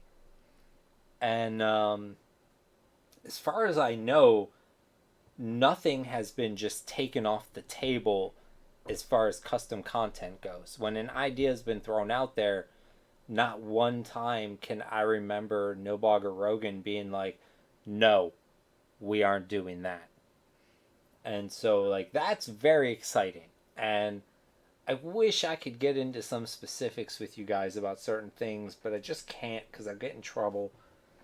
But I'm hoping very much that a lot of the ideas I've heard do come to some kind of fruition, because it would be awesome. Like, I would see, I'm a giant nerd. I'm one of those idiots who would play like an Elder Scrolls game, and then as you accumulate, if you've ever played an Elder Scrolls game, you know there's books in these games.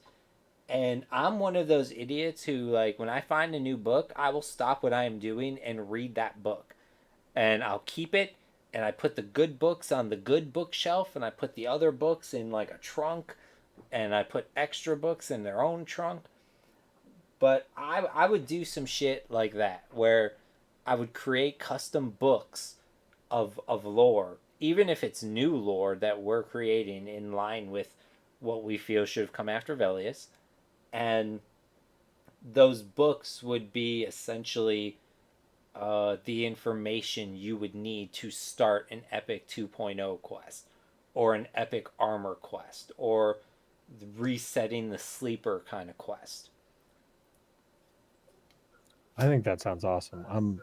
Would be super psyched if you guys had some custom content that was consistent with, shall we say, the classic style. I think that would be just amazing. One of my other officers wanted me to ask about key rings with Chardock 2.0. Is that a thing that's going to happen? Ask about what with Chardock? I'm sorry. Key rings. Ooh, I don't know if key rings were added before Lucklin. If they were part of the Chardock patch on live, they could very well be added to P99, but I don't know if they were actually part of that patch. And so, and also, I'm not a dev. The CSR team and the dev team are extremely separated. Like, CSR people do not have access even to the dev Discord chat, and the devs generally do not have access to the CSR Discord chat. And so I have no idea what they have, like, firing up on the grill. The best answer I can give is if it was part of the Chardock 2.0 patch, then it should be in there, and if it was not, then it probably won't be.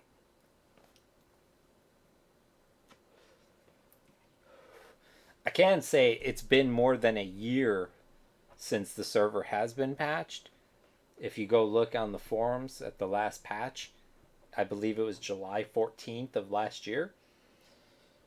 And Rogan made jokes about patchiversary, which I thought meant he was going to do it on July 14th, but that didn't happen. There are so many things in this patch that I'm convinced the server is just going to explode when it actually, like, gets done. But it'll be good. There's a lot of things a lot of different players have been yelling about that I know are in there. There's a lot of things that CSR people have been yelling about that I know are in there. There's going to be one raid encounter specifically that is going to be a lot more rewarding if players go and do it. And then there's smaller things like I don't know how often you guys do TOV, but for example, Ikatar has not had an FTE message for over a year now. And so that's definitely pending patch. There's a lot of things that are fixed pending patch. And we just need that goddamn patch so badly. So badly. It hurts my soul a little bit, because I don't even know what to tell people. It's like repops when people are like, oh, I think Nobog just does it. Like, if he does his dice rolls, he does them at the beginning of the month, and then he forgets about them, and we get 2 in the last 3 days of the month. And at first, I was like, nah. Because Nobog has actually shown me his rolls. So I know that they've just been shitty.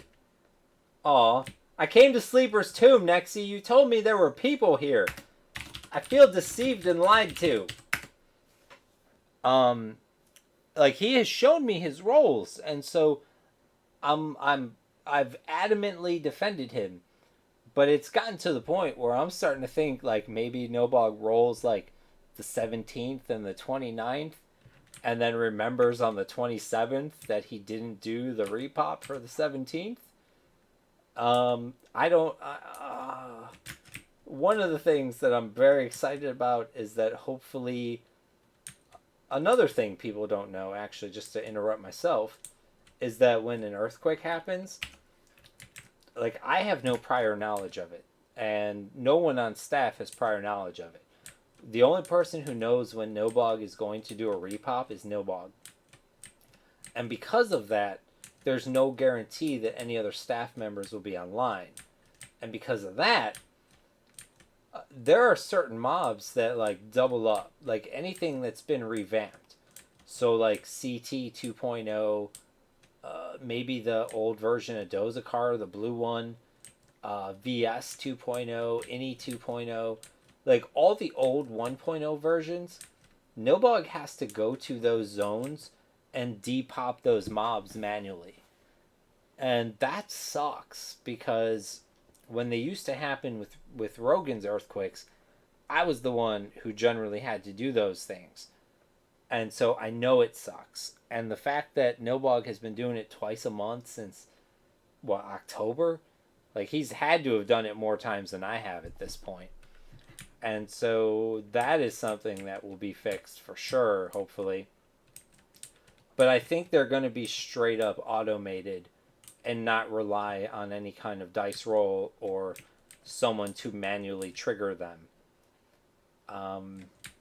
Nobog also, because again, I'm sure at least one of you have been in game when an earthquake happens. There's a broadcast message that says, like, things coalesce and blah blah blahs appear and earthquake. And so he asked us, like, if any of you want to write a custom earthquake message, you know, throw it in staff chat, and if it's good, I'll use it. That way players don't have to see the same message over and over again, because he's just been using the same message. And I wrote what I thought was an amazing earthquake message, talking about how things similar but legally distinctive from Oblivion Gates open up, and gods manifest in the world and all the things. And he shit all over it. And so I don't write anymore because it hurt my feelings. That's I'm hilarious. a sensitive, delicate flower. People don't realize it, but I'm a delicate little flower. I'm very fragile. And if you hurt my feelings, then I just go in the corner and I cry and cry and cry. And you know, if you shit all over my earthquake message, then I don't want to do it again, because I'm afraid of my feelings being hurt again. So speaking of earthquakes and not your delicate flowerhood, so there are a couple different theories that I've seen about earthquakes and 3-day timers, that sometimes they just pop and they're just free pixels, extra mobs, and sometimes they reset the timers. Is that true, or is it always one or the other? Earthquakes reset timers except for Dozakar, I believe. I think everything else, because, oh my god, they're used to, oh god, alright, so originally the earthquakes reset all the timers, right? And then we had a staff member who was like, this is stupid, don't do this. And then I lost my mind, because when that patch happened, I didn't know that was in there. And so I found out that had happened after the fact, and I lost my whole goddamn mind, because I follow the raid scene very closely. I have my hands in all the cookie jars, and one of the things I noticed that was a good thing was that earthquakes were tying timers together. And the reason I feel it's a good thing is because like, when raid timers get super spread out, one of the problems with that is that the top guilds can just go from target to target every day, and it ain't no thing. But if the mob timers are super close together, the way the rules are, they kind of have to prioritize their targets. And so what it does is it allows for other guilds other than the top two to go for things. And you know you're safe going for, say triples in TOV, because if Vulok's in window, none of the top guilds are going to fuck with triples. And so you can go for those, and you can set up, and you don't have to be perfect, and you're allowed to make a mistake or two. It's not going to cause a problem. You're not going to lose the mob. It allows you to get some extra raiding experience. But when it's like, all right, this is going to, these 3 mobs spawn on Monday, these 3 mobs spawn on Tuesday, these 2 mobs spawn on Wednesday, these 3 things spawn on Friday, and Vulok spawns on Saturday. What ends up happening is the top 2 guilds just go from mob to mob to mob and run the table. And I don't like that. Like, I'm all about competitiveness. I want guilds to compete. I don't want instances. I don't want rotations. I want competition for the top end mobs, and I feel that's the way it should be. That's what EverQuest should be. But at the same time, I do want other guilds to have a realistic chance. Like, it's not competition if you don't have a chance. And so I was a huge fan of Earthquake's resetting the timers, because it regrouped everything back together, which means smaller guilds and the 3rd and 4th and 5th and 6th guild on the server would have real chances to get real targets. And so I threw a goddamn conniption fit when the change happened to untie timers from Earthquakes. And I had to do some work and make a giant list for Nilbog, but he was cool about it, and he set it back the way it was. And somehow Dozakar got missed. So the patch happened, and everything got reset so that Earthquakes would reset timers, except Dozakar. And so I'm hoping that that's one of the things that are fixed pending patch. And so after the next patch moving forward, hopefully everything timer-wise will be tied to the Earthquakes and be reset. So that's brings up an interesting point, which is kind of monopolization of content by the top guilds, which is a bit of a thorny subject. But one of the things we've been seeing recently is that there have been kind of a number of splinter guilds, I would say, for lack of a better term, where they're really well geared, really high level, but low in numbers. And these guys have been challenging content all over. What do you think about that kind of development? Can you hear me right now? Probably not. Yeah, a little bit. Give me one quiet. second. Make more words.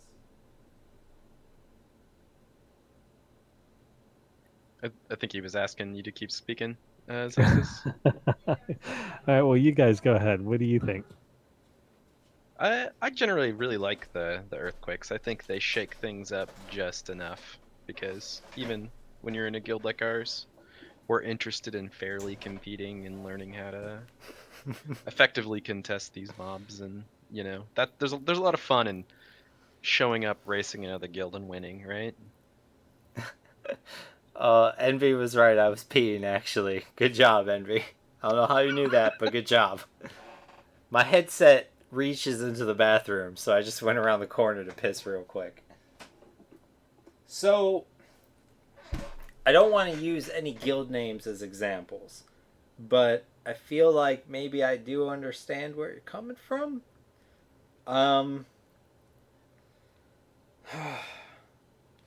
don't know how to address that. I'm not a super big fan of farm crews, for example, but I can't really be a hater on small guilds that oh shit, German Foo hosted me.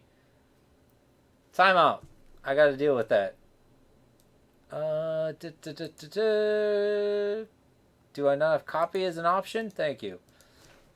www.twitch.tv/Germanfu. You guys, real quick, go to that link, follow that person. I'm a giant fan of his. I have been a follower of his channel for a very long time. The guy is, he doesn't play P99. I'll tell you that. He does not play P99. But as far as non-P99 streamers go, he's my absolute favorite. I only sub to 2 people on Twitch. And he is one of the 2 people on Twitch I sub to. I'm a huge supporter of him. I love everything that he does. The guy brings more energy to a Twitch channel than I've seen from so many other people. It always puts me in a good mood. It makes me happy to be a part of his community. And if you want to do me a favor, go to the link that I triple posted in chat and give him a follow. I can almost guarantee you that you will not be sorry. The guy plays a lot of different games that I'm on the fence about buying and trying myself, and I get to see kind of how the game is through him. And then there's some games that I know I'm never going to purchase ever, but I'm still kind of curious what the game is like, and I live vicariously through him playing those games. If you never want to listen to me again, listen to me on this one thing. Following Germanfu is one of the best Twitch decisions you can make. He's been at it for a long time. He's getting real close to his 1,000th stream. I don't know exactly what he's going to do for the 1,000th stream, but I know he's got something planned. Also, and probably most importantly, I'm pretty sure that Spider-Man is his favorite Marvel person. And as somebody else who shares the Spider-Man as the favorite Marvel character of all time, nothing but love for the Germanfu. And so, Germanfu, if you're still here, Germanfu, you are still here. I love you, sir. Thank you so much for the host. But yeah, follow that man. He's good-ass people, and, sometimes you need a break from P99. You want to watch Twitch, you don't want to watch EverQuest. That's the dude you should check out. He's doing big, good things. He's been doing it for a while. It's super high quality. It's good energy, and you won't be sorry. If you regret it, you can write me a strongly worded message talking about how disappointed you are with my decision, but I don't think that will be the case. I'm a big, giant fan. I can't stress that enough. He's my favorite person to host, and I got nothing else. If that doesn't sell you, then you're a bad human being. If you don't follow Germanfu, you are a bad human being, and you should feel bad about yourself. That's my Germanfu rant. I love that man. All right, so going back to farm crews and splintery guilds, here's the thing. When guilds break up and splinter off into multiple guilds, I can't tell them, like, you can only do North TOV content. And so, like, I mean, they're going to do what they're going to do. If the only mobs they can kill are Vox and Nagy and Talendor and Sev and Fear Golems, then those are the only mobs they're going to kill. Like, I can't tell them, like, you aren't allowed to kill these things because your gear is too good. I mean, certainly it raises questions. It makes me wonder why guilds who don't need any of these drops are killing these mobs. That most certainly raises questions and red flags in my head. But I can't tell them not to. All I can do is watch to make sure there's no, for lack of a better term, bullshittery going on. But, I mean, it is what it is. A lot of people think that when this happens, these guilds are working together, but in all honesty, that most times that couldn't be farther from the truth. And unfortunately, like, people don't care. Like, people love to jump to the tinfoil answer faster than any other logical thing. And instead of thinking like maybe there was a falling out that split this faction in half, they say, oh no, this is two guilds that are really one guild, and they're working together to circumvent the rules and be shitters. But most of the time, that's not the case. Most of the time, the tinfoil answer is the wrong answer. And if you take a little bit of time to actually investigate and get your hands in some cookie jars and look into a thing, you get the real story. And a lot of people like to bitch and complain because I have eyes and ears in so many places. But I mean, A, if you don't have anything to hide or you're not doing anything wrong, you shouldn't care if I have eyes and ears in your place. And B, I don't feel I'd be as good of a GM as I am if I didn't have information coming from multiple different places. Like, obviously, I don't believe everything everyone tells me. But when I have people I've been doing this for 6.5 years. So some of the people have been people that have been giving me good information that has checked out for half a decade. And when someone who's been giving me good information that has always checked out for 5 years gives me information, I'm going to give that some credit. And I'm going to look into it. And I feel like maybe that answers your question. Yeah, I mean, it comes close. It's funny to see a warrior with full epic and Sky Shrine tanking Vox, but you know what? Whatever floats the boat. Here's the thing, though. They're not allowed to break rules. Like, if you see someone breaking rules, if they train you or they break a rule to get a mob from you guys, then you should petition the hell out of that and bring it to my attention, because I don't care who they are. Like, I've suspended so many different guilds in my time on P99. And I love getting accused of favoritism, because if you rewind the clock a few months, I've probably suspended the guild you're accusing me of favoring at some point.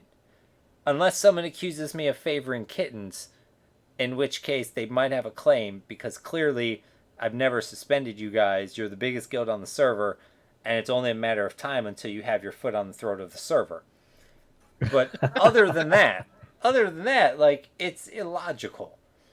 Like, I mean, that's why a lot of complaints and accusations about me at this point aren't even taken seriously, because every 3 to 6 months it changes. Like, oh, Sirken is favoring Guild A, and then 3 to 6 months later, Sirken is favoring the direct competition of Guild A, and it just goes back and forth, and it's ridiculous.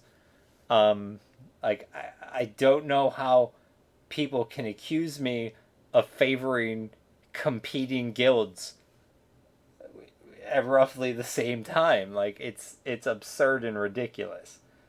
And so I laugh about it. I hope other people on staff laugh about it, or else I'll feel like a dick for laughing about it. But, I mean, it is what it is. People like to jump to tinfoil first before anything else. It's just easier for them to do that, I feel. And it vindicates them in some way. It's like, oh, we're the good guys and everyone else is bad and cheating. I mean, a lot of times we look into things that we don't talk about, because, like, if you know, like, if you're cheating and I tell you I'm going to be looking at you for you cheating, you're probably not going to cheat for a while. So it makes my job harder. So, like, we don't talk about that shit, because if you're cheating, I want you to keep cheating so that I can catch you cheating and ban your ass right off the server. But just because we don't say things and announce things and talk about what we're looking into doesn't mean we're not looking into things and not doing things. And I think that's a big problem people have too, is that just because they don't hear us say we're doing X thing or Y thing, they assume we're doing nothing about a particular issue. And that bothers me a little bit, because they legitimately do not understand that if I go in public and say we're looking into Guild X. We know they're doing this thing, and our plan is to get them, and we're going to get them good. Like, that makes our job of getting them so much harder. Like, we don't want them to know we're looking at them. We don't want them to know we're investigating them. We want them to cheat so we can catch them cheating. And if they are cheating, we will catch them. And we will ban their asses right off this server. People don't give us enough credit as a staff, is the too long didn't read version of the answer. Fair enough. Yeah, I think it's fair to say that a lot of times when we run into situations, our general preference is to work things out in between guilds before it goes to petitions. And so I would attribute probably some of that to the reason that you don't see a lot of petitions coming from us. Not that we wouldn't petition. We certainly would in certain circumstances, but I don't know. I think that one of the things that really surprised me is, if you read on the forums enough, at least you used to, get this impression of the server as this just really like hardcore thing in which you can't compete unless you sell your soul and you know what I mean, like live in your basement and poop in a sock and do all you that not type do of that? stuff. That's what I do. But I think one of the things that we've kind of found as a guild as we started progressing into raiding and started contesting mobs and showing up in places people didn't kind of expect us to be, and entering into high stakes negotiation with some of the bigger guilds on the server about pixels and all that sort of stuff, is that I think I've generally been really surprised by how much everyone really is willing to work and negotiate and try and play fair. And I've mostly, I think, having some interaction, I don't think it's anywhere near as bad as people always made it out to be when I was, before I was in kind of a leadership role. Nobody wants to get suspended. I mean, that's the thing. Like, a lot of guild leaders want their members to be good and don't want their members to break rules. The problem is every guild has a bit of stupid in it, and it's really hard to cure stupid. And you can't fix it. All you can try to do is make it right after the fact. And certainly some guilds are going to require some kind of proof. They might not just, if they don't know you and don't have any kind of relationship, be it good or bad with you, they're not going to just blindly believe that their member is lying to them and that you're telling them the truth. But if you have some kind of proof and you go to them and be like, look, this happened, and I'm not trying to make a big deal out of it, but it's not cool. Like, a lot of times they will try to fix the issue because they don't want to get raid suspended. Raid suspensions suck. And a lot of people are like, oh, you need to make raid suspensions bigger and harder and all the things. It's not enough. Raid suspensions suck. And if you get enough of them, it will kill a guild. And nobody wants their guild to die because of that shit.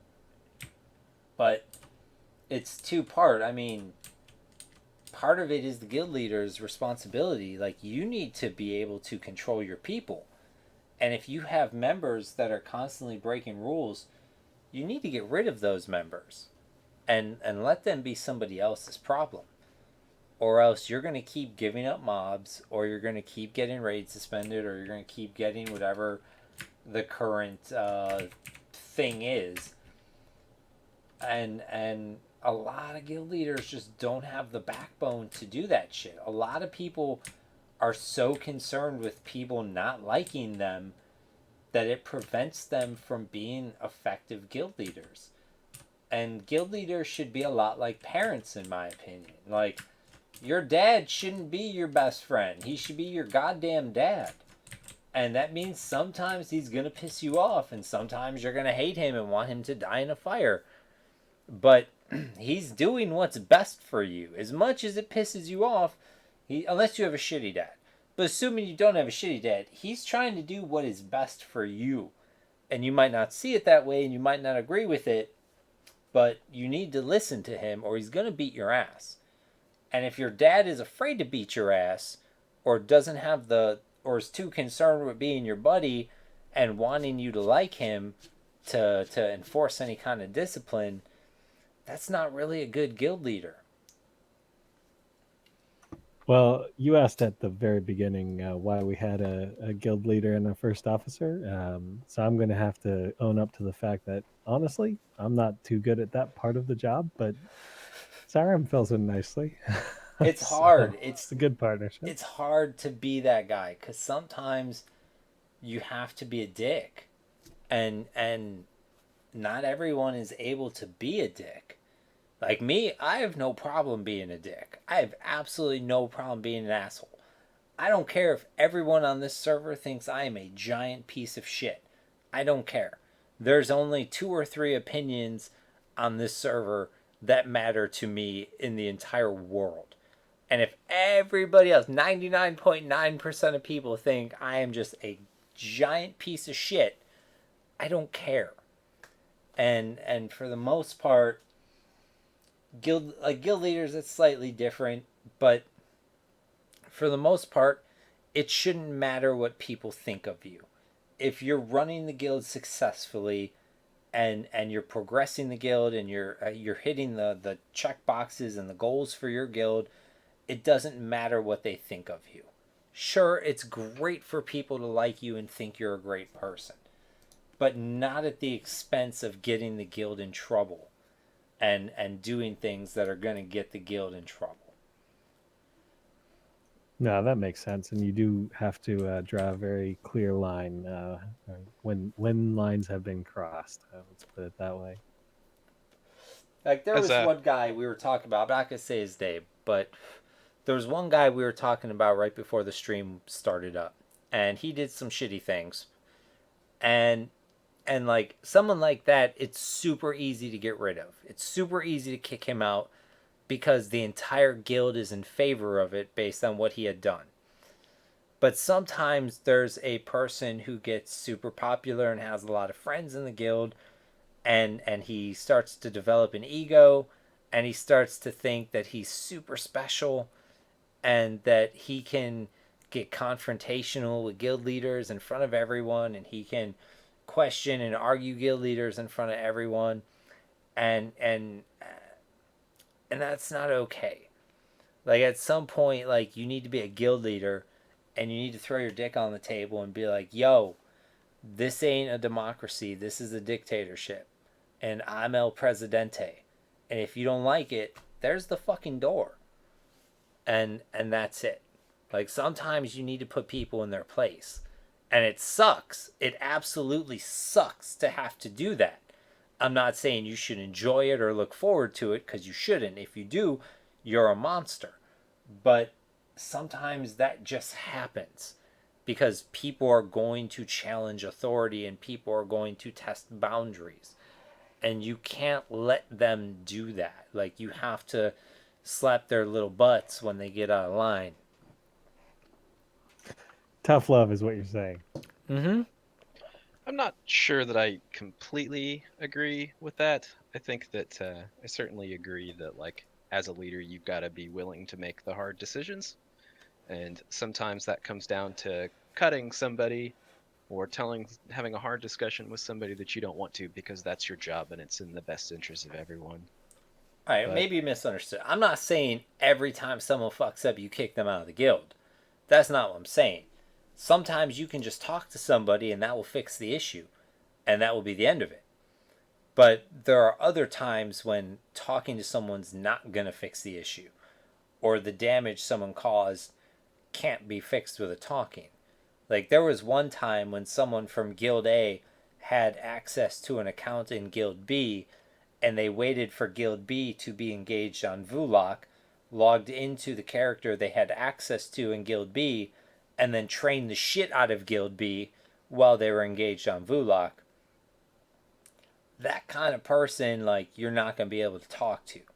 That's a super malicious, intentional act. yeah, I agree with that 100%. If someone does something stupid like they're transferring items and they got sick of waiting and logged off with the items, you can fix that. Like, there's differences. I'm not saying every incident should be treated with fire and blood. I'm saying that when an instance occurs that needs to be dealt with in a harsh manner, a guild leader can't be afraid to do that if that's what's called for. Yeah, for sure. Being a guild leader is an enjoyable job in some senses, but it's also just a really tough job. And I can say that as a former guild leader that, part of what I'm trying to do right now is, find my love for the game again, because man, it just having to have all of the tough discussions kind of just takes it out of you sometimes. So I certainly agree with what you're saying, though. Sometimes Being a it's guild just leader's hard. People don't realize it until they're in that situation. But I mean, you have to deal with everything. Literally everything. Every little problem, every little complaint, every ego, every dispute with another guild, every dispute between two guildies, people who think the DKP system isn't fair, people who think everything, and that all falls on your plate. And Well, none of them so realize how much time it personally takes from the guild leader to deal with all of that shit every day. So I'm going to throw a big shout out to the Kittens officers right now in the context that you just raised, because they do a fantastic job of dealing with all sorts of different crap. And yeah, there's definitely times when the guild leader has to step in, but having a vibrant and active officer corps is one of the things that makes the guild leader job enjoyable and tolerable, I guess. We really have a great team. So I can't emphasize that enough, and I appreciate the job that all those guys do. yeah, superb. I just want to second that as well. I agree with you. I mean, you need good officers. A leader can only be as good as their officers. And I don't care if it's an EverQuest guild or anything else. Whoever a leader surrounds themselves with is that first circle of people. The leader can only be as good as them. And you need good officers. You need active officers. You need people who can step up and fill those shoes when and if necessary. And a lot of people can't. And a lot of guild leaders, once they make someone an officer, they're afraid to unmake anyone an officer. Like, it's like you get, oh my god, what's the goddamn word when a teacher can't be fired? Tenure. Yes, it's Tenure. like you get tenured as an officer and you're just in it for life. And I've talked to guild leaders about this who've had this problem. And it's like, that shouldn't be a thing. If for whatever reason, like, I mean, I understand people are going to take it super personally, no matter how you do it. If you try to get rid of an officer, they're going to take it personal. And I've even suggested to multiple people to do it at different times. Like almost like elections, like every 6 months we're going to reevaluate our officers, and if for some reason real life has hampered your ability to be in the game, then we're going to swap you out with someone else, blah blah blah.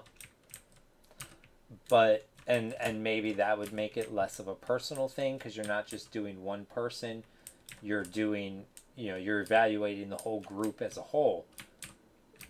And there's not an easy way to deal with that. And I don't feel like, I don't envy the position of a guild leader when something like that happens, because that sucks. But like, you can't have shitty officers. You can't have lazy officers. And you also don't want to surround yourself with yes people who just blindly agree with you. Like, you need people who aren't afraid to tell you, granted, they should do it respectfully and they should do it privately, but you need people who aren't afraid to tell you if they think you're wrong. Even if they're wrong and you're right, it's good to have people that don't just blindly agree with you because they're kissing your ass. You need people, like, I mean, Bracknar for me is a good example. If I do something and Bracknar disagrees with it, he won't say it publicly. He won't post on the forums. He won't make a big thing about it in staff chat. But he'll definitely send me a message and we'll have a conversation about it. And I'll explain my position. He'll explain his position. and we'll have a discussion about it. And maybe I will be wrong, and I would not have known I was wrong had he not shared his opinion with me. And guides, in my case at least, guides should not be afraid to tell me if they think I'm wrong about something. They should definitely be prepared for me to defend my position, because obviously if I do a thing, I think I'm right. But I want people to tell me when they think I'm wrong too, because that's the only way for me to get better as a GM. And the same thing holds true with guild leaders. Like, you want officers to tell you if they think you're wrong. They can do it respectfully, but you want them to have that conversation with you, because no one's going to be right 100% of the time. Like, no one's perfect. And people who pretend that you are perfect, and people who just kiss your ass because they like sitting at the cool kids table, like, those are not good officers. And that's my spiel. I hope you enjoyed it. Yeah, I think I agree with that. I think Kittens is kind of in a unique position because the core of our officers have been playing together for literally years at this point, and so we have a nice dynamic in which if I'm out of line on an issue or I'm upset about something that's going on in a raid or whatever, you know, people can kind of talk to me and calm me down, but we have that connection that goes back far enough that, you know, Sure. their opinion has weight with me, I guess, is what I'm saying. And again, like, there's ways to respectfully disagree with somebody. Like, obviously, you shouldn't do it in the middle of a raid. You shouldn't do it in the middle, like, if you're camping a mob and you know it's in window and it's going to spawn soon, maybe not the best time to do it. There's a lot of days of the week where nothing is in window, where you can have all kinds of conversations with guild leaders or officers or what have you. Like, there's times and places to have those conversations, but they do need to happen. Like, I've seen a lot of guilds in my 6.5 years where the officers are just yes men, and they just, yep, you're the best, everything you do is perfect, and everything you touch turns to gold. You're the best thing since sliced bread. Like, you don't want those people, because they're not going to help you be better. And you should want to be better. Like, you should want people who make you better surrounding you. That makes perfect sense. So I'm going to steer the conversation in a slightly different direction real Do quick. it. Take the wheel. All right. So you mentioned guildies who are upset with the DKP system, and I thought that was a funny way to put it. As Xyram mentioned, Kittens has recently moved to a DKP system. And, What was it before? It was Need Before Greed Random before. Wow, okay. And this has caused a lot of discussion amongst both the officers and others, because that's a big step for Kittens, right? Going from changing our loot system to a system like DKP is a definite step towards more hardcore. Sure. And Dragon dollars. absolutely, it came with a lot of baggage, and a lot of people had very definite opinions about that.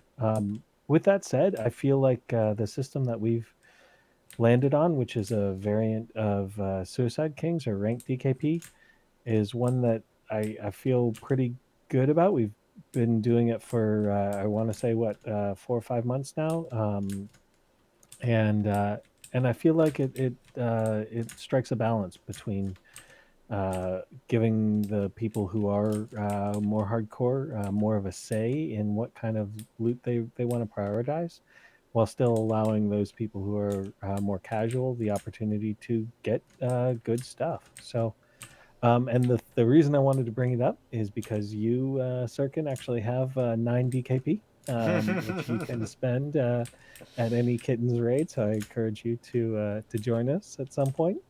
I'm saving my DKP. I'm going for the best in slot items. Nice. You haven't been to any raids lately to get any more. I Just didn't saying. know there was a DKP system. Now that I know there is, you should expect to see me at more things. I didn't know. Now you guys are in trouble. You knew. You just No. forgot. No. I didn't know it was alive and active. It is, and all you have to do is be in zone and not be in GM Invis, and you'll get your DKP. See, that's the problem though. A lot of times, I have better raid attendance than like 80% of the people on the server. The problem is a lot of times they don't see me, and so they don't realize I'm there. But my raid attendance is off the charts. I will put your guild to shame. You don't want to start keeping track of my raid attendance. People will be real upset the first time they lose loot to GM Sirken, let me tell you. Just send me a tell, and I'll add you to the list. I'm gonna start bidding on loot. You better be careful. Oh yeah, we're expecting it. So, all right. Speaking of bidding on loot, do you guys do like open bids, private bids? How does it work? Item mob dies, item drops. Yeah. What happens? So the loot is announced in guild chat, and basically anybody who's interested in it sends a tell to the loot officer. And just there's a couple different tiers, but basically the take home is if you want that item badly, you bid a full DKP, and then you get the item, and your DKP goes to 0. And we trust Kittens to make decisions for their own self about what loot is going to prioritize. So there's no real restrictions other than a need bid means that an item is going to get used by you on one of your 2 main characters, and a greed bid on the other hand is one where you intend to you can do whatever you want. If you win a greed bid, you can delete that item in front of everybody if you want, or you can give it to an alt, or you can sell it in EC. So we do prioritize need bids above greed, but that's basically it. It's a system that's designed to try to keep DKP inflation in check, and also to kind of give, like I said, the people who are more casual who don't come to every single raid, give them an ability to save up and get something nice. Sure. I mean, obviously, if someone goes to every raid or near every raid, they will earn more DKP, but those people should be getting loot more than someone who goes to 1 in every 10 raids. Exactly. Yeah. So we're trying to keep the balance. Do you have any difference? Like, is there any? Oh my god, my words suck tonight. I'm sorry. Is there any like way to differentiate between like a main versus an alt, or is there some loot that would be considered main loot and some loot that would be considered alt loot? Like, how does that work? So we had a discussion about this, and the way that we've chosen to handle it is you have 2 main slots, and you can spend need for those mains. You can have your alts. You can have as many alts as you want, but you can't spend need for your alts. You spend greed for your alts. Okay. So that's how we handled it. There's still some discussion on that, and that I think is one area that is could potentially get refined in the future. But for now, that's what we got. Okay. And as a valued and important member of Kittens, I have to ask if how does DKP get awarded? Like, is it per hour on things? Is it per kill? Like, how are you guys paying the dragon dollars? So we do for each scheduled raid, you get a maximum of 3 DKP. We take attendance at the beginning, at the middle, and at the end, and it's attendance based. If you meet the raid requirements and you are attending the raid, then you get that DKP at that checkpoint. For spawns like Pop Day and Earthquakes and things like that, it's 1 DKP per FTE mob that we kill. So if we go after Vindy and we get Vindy down, that's 1 DKP. If we then go outside and get Woshi, then that's another DKP. So on a good earthquake, like the one that we just had, you could get up to 6 mobs potentially. You know, that's 60 DKP. That's not bad at all. Okay. I would say that you should consider giving a little bit more for actual kills. And this is completely dependent on like what you expect and want from your guild. But if you're only giving like 1 to 2 DKP for a kill, it doesn't leave a lot of wiggle room for other things. There was one guild leader I had spoken to who told me his guild gives 1 DKP for a dragon kill and 1 DKP per hour. So like if you're in Sky for 3 hours, you get 3 DKP. If you kill Klandakar, you get 1 DKP kind of thing. But it doesn't leave a lot of room for other things like tracking or if you want to do some kind of any kind of incentive for any other actions, because you would essentially have to ward them as much as killing a dragon for any of those things, and it kind of throws the balance off. Yeah, that's something that we have talked about. So at this point, our DKP system is not intended to incentivize behavior. That we're not trying to achieve. We're not trying to tell people to do certain things by structuring the DKP that way. It's more about giving people back some measure of control in terms of prioritizing what loot they are most interested in and most would most benefit them. So it's more of a I would guess a way to handle how loot is prioritized and distributed than it is a way to achieve certain behavioral goals. With that said, that's always something that we can think about for the future. But so there's definitely things that we do talk about. And you're right, we may go change that up in terms of how much we give per thing. But we do give DKP for tracking the targets that we are most interested in, our priority targets. So that's something at least that we do. And side question: do you think Vindy should be considered a raid mob? He's an 8-hour spawn, but he has an FTE message. So as far as our rules are concerned, he is in the level for the DKP. So what if I told you the only reason he has an FTE message is to prevent kill stealing and let people know when they did or did not have the rights to Vindy on an engage? I mean, honestly, in terms of the level of effort required, I mean, you just saw him wipe a pretty good raid force there. He's not a pushover, right? And he does require some pretty disciplined strats and a good sized force. So I think it's reasonable that he's a raid mob. He's certainly harder than some of the golems, right? And arguably harder than some. Until some of the super other raid recently, mobs. I didn't consider golems to be raid mobs either. Yeah, fair enough. That's a bad example, but you know what I mean. Like you can one group Nagi if you want, that sort of thing. Mm-hmm. I hear you. I've heard a lot of differing opinions on Vindy, is why I bring it up and ask. My problem is just that he's an 8-hour spawn. Like, in theory, he can spawn 3 times a day. And Yeah, raid he's got mobs really don't good spawn loot too. 21 times a week. You know, like, that's not a raid spawn, in my opinion.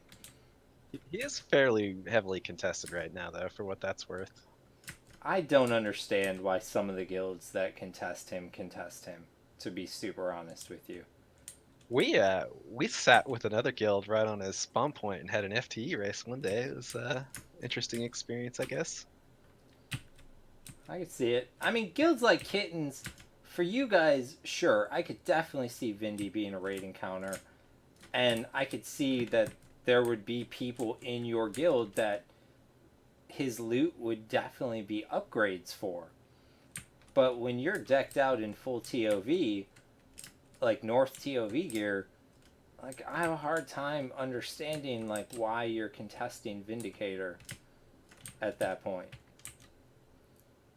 I don't know. It's one of my little quirks that I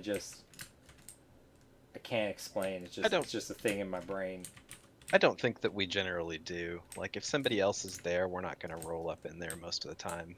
We have done that once or twice. I mean, you should. You show up with 1,200 people. I think for Crash the server. for the most part, if somebody's in there and are getting ready to engage him or something, we're not going to try and race just for a Vindy that'll be up in another 8 hours. But What would you say is the average level of your guild? Because I know you have a bunch of level 60s, but I also know you have a bunch of not 60s, people who are still leveling characters. And so I know, like, oh my god, what's the minimum level to apply to Kittens? Is there even a minimal level? Yeah, we have a level 15 requirement, and that's more just to weed out folks who are not even going to stick around very Sure. long. It's kind of more symbolic than anything else. Means you put in a minimum amount of effort on your character. You want people that are actually going to play on the server. Yeah.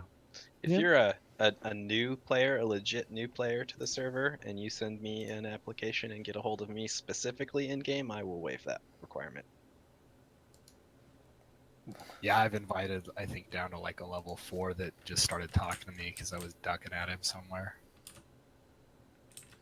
Okay. I have to. I've said it's fine. I'll invite you. Yeah, so you guys are all breaking the rules. All of you. There are rules to break, though. Minus 50 DKP, every one of you. Gone mad with power. It's fine. So I'm not breaking rules. I still got my 9. I feel like the answer to your question is that we have a really diverse level range. I think we have found the upper level population has really grown recently. So we have a lot more, like I said, level 55 plus, and especially our level 60s. We've got just a ton of them now, and they're longtime kittens who've been with us a while. So that's awesome. We still have people who are leveling up who I think we used to have more of the people who were leveling, and now we're kind of more biased towards the upper end, but that's just a feeling. I think that's normal and natural, though, as just the guild grows and becomes older. I mean, there are always going to be people who aren't using you as a stepping stone and are going to stay with you and like being in the guild. And so they're going to have their main at 60, and eventually they're going to have an alt at 60, and then maybe a second alt at 60. And eventually you're going to find yourself with a capable raid force of level 60s. But I think that's normal. I think it's a good thing.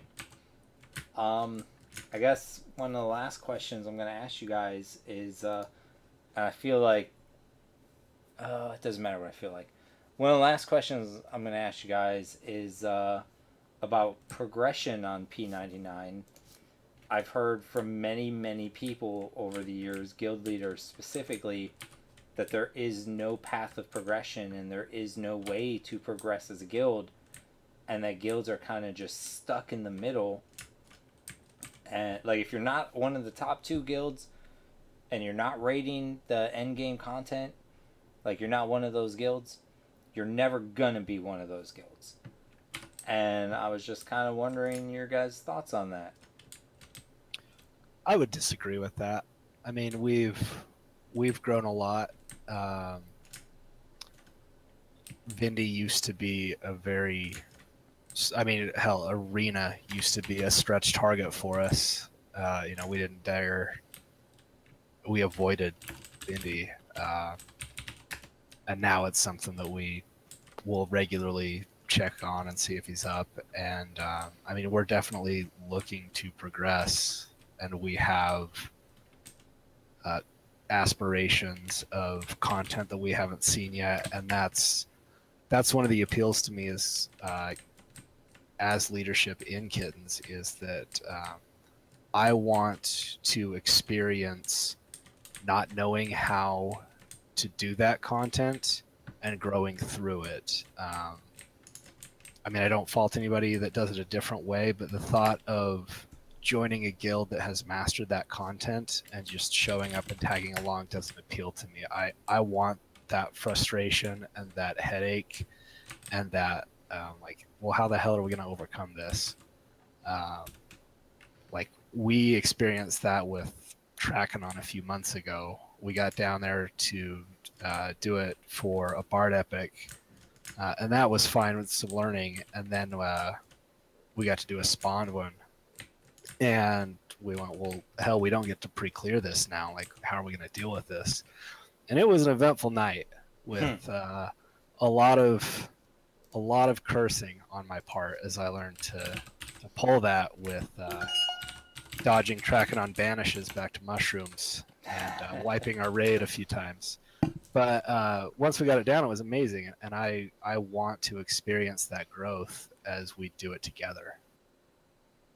So we definitely have aspirations of really all of the content this game has to offer right now. Yep, I would add to that. Right now, we're trying to push hard for track, get a lot of our members VP keyed to open up that content. We've got them a few times. We've got a few teeth, and we'll keep working on it, and hopefully that'll happen sometime this year. Track's important. Like, I could be wrong. I'm not a player on the server, and I haven't played Velius since 2001 on live. But in my opinion, like, if you want to progress a guild, you need to go super hard after Trackanon to get VP keys, and you need to not give VP keys to just any old random person. You need to give them to your most active raiders so that you can build a Vishan's Peak raid force. And then you need to go hard after Vishan's Peak. And once you do that for a while, you break into TOV. I'm sitting here watching Paradigm, and I think that they kind of laid out a really good roadmap for any guild who, isn't one of the top guilds on the server today, but would like to be competitive in the future. Like, they laid out a roadmap for how to do it, in my opinion.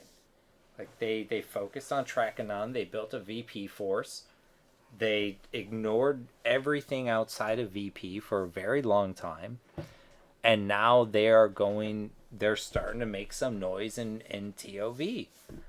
And for a long time, I wasn't sure if there was any kind of way for guilds to progress. But after seeing these guys do it, like, it's really hard to deny that it is a thing that is possible because I'm watching it happen. Yeah, I gotta give props to PS. I'm definitely interact with their leadership a lot, and they're really good people, and I think they've done really well. So yeah, I agree with you. If we could emulate that, or at least do some things in that direction, I'd be pretty happy. I only know Paradigm Shift. I don't know who this Paradigm Shift is. Oh, Jesus. I can't help it. I misspoke one time, and somebody just made so much fun of me for it. And so after that, I owned it, and just, that's what I called them from that point on. Like, I know it's Paradigm, but I had to own my mistake so that it seemed less like a mistake, I guess.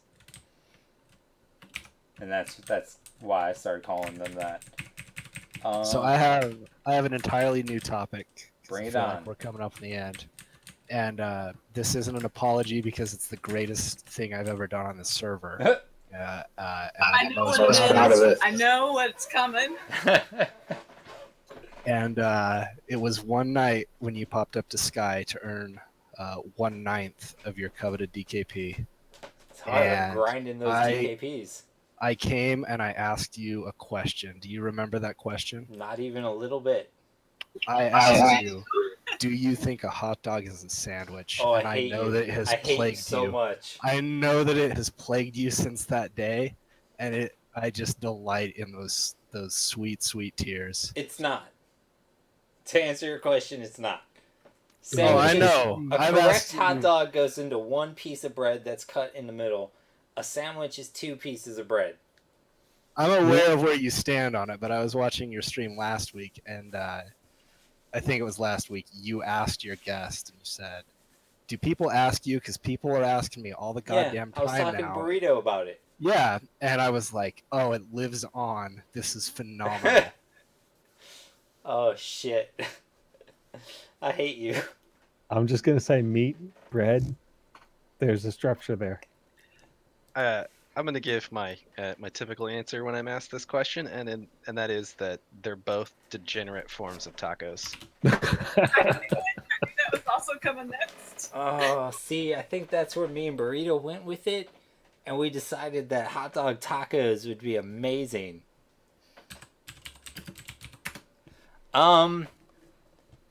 Who wants to be in charge for 30 seconds? Shy. Shyye, you're in charge for 30 seconds. Call all the shots. I'll be right back. Well, You better do good. I swear to God, I'm gonna be mad if you do badly. Hey, Shyye, what's your favorite zone in the game? Favorite zone? Yeah, where do you like to hang out?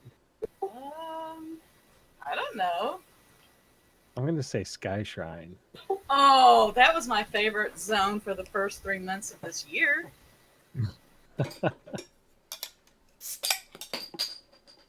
I dropped the heard bottle that. cap on the floor. Yes, that's how long it took me to get robed. Nice. and to get a surname. Oh, yeah. How about you, Sirken? What's your favorite zone in the game? My favorite Velius zone is Tower of Frozen Shadow. I'm an absolute sucker for dungeon crawls, and I feel like Befallen was like the first real attempt at that in EverQuest, but I felt like they really did so much better with Tower of Frozen Shadow, and I like the idea of having to clear each bit and work your way progressively through a dungeon instead of just parking your ass at like a camp in Sol B and having someone drag mobs to the same place for 5 hours. Solid answer. Yeah, big fan of Tower of Frozen Shadow. My favorite Kunark zone is Sebelis. And my favorite classic zone, I don't know. There's too much nostalgia involved. I'm a big fan of Ocean of Tears, but it's weird. I can't really explain it. I have sympathy for that. I spent a good 6 months to a year of my life in the Ocean of Tears as a leveling necro. Yep. So I'm very happy with that zone.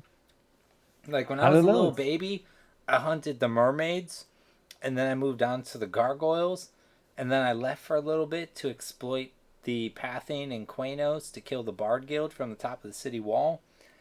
And then I went and killed I went and camped the AC and killed Cyclopses for XP.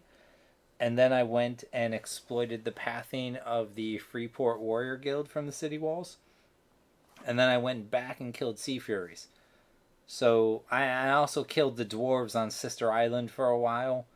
Like I did a lot of hunting in Ocean of Tears back on live. And so Ocean of Tears is super nostalgic for me. I played on a PvP server.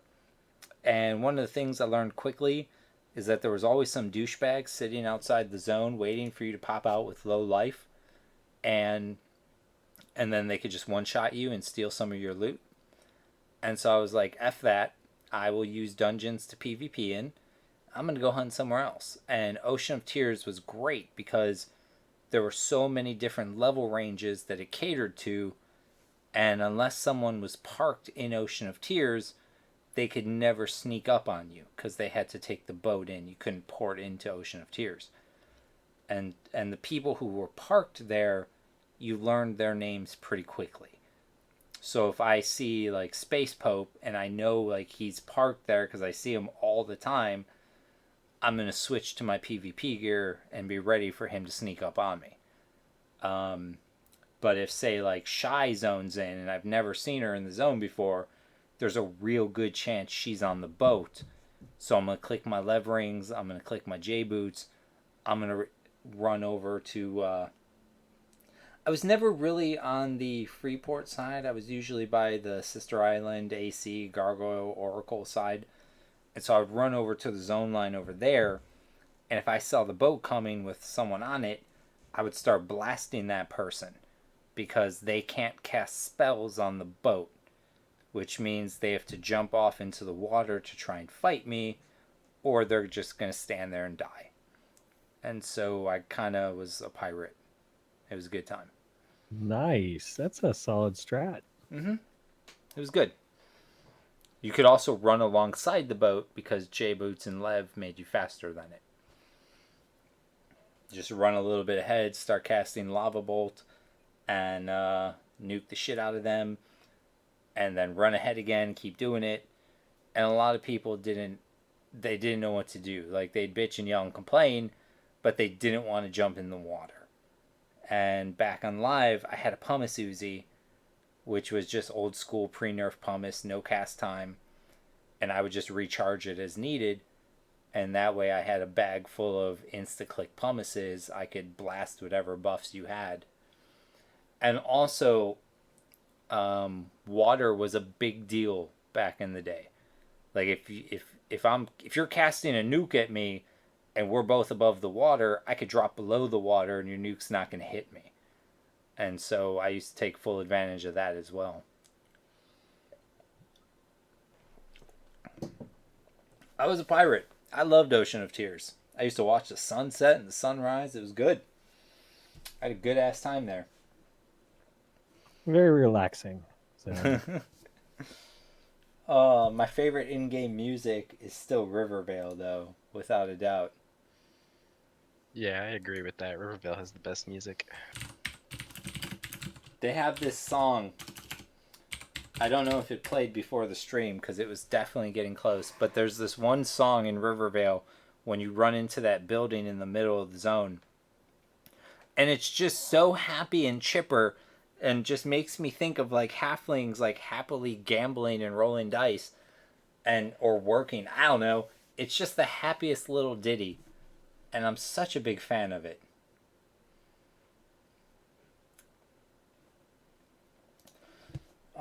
Let me go to my little thing. Alright. I got one last question for you guys. And god damn it, Shyye. You guys should see these pictures. I just saw the pictures that got posted in this Discord. God damn it.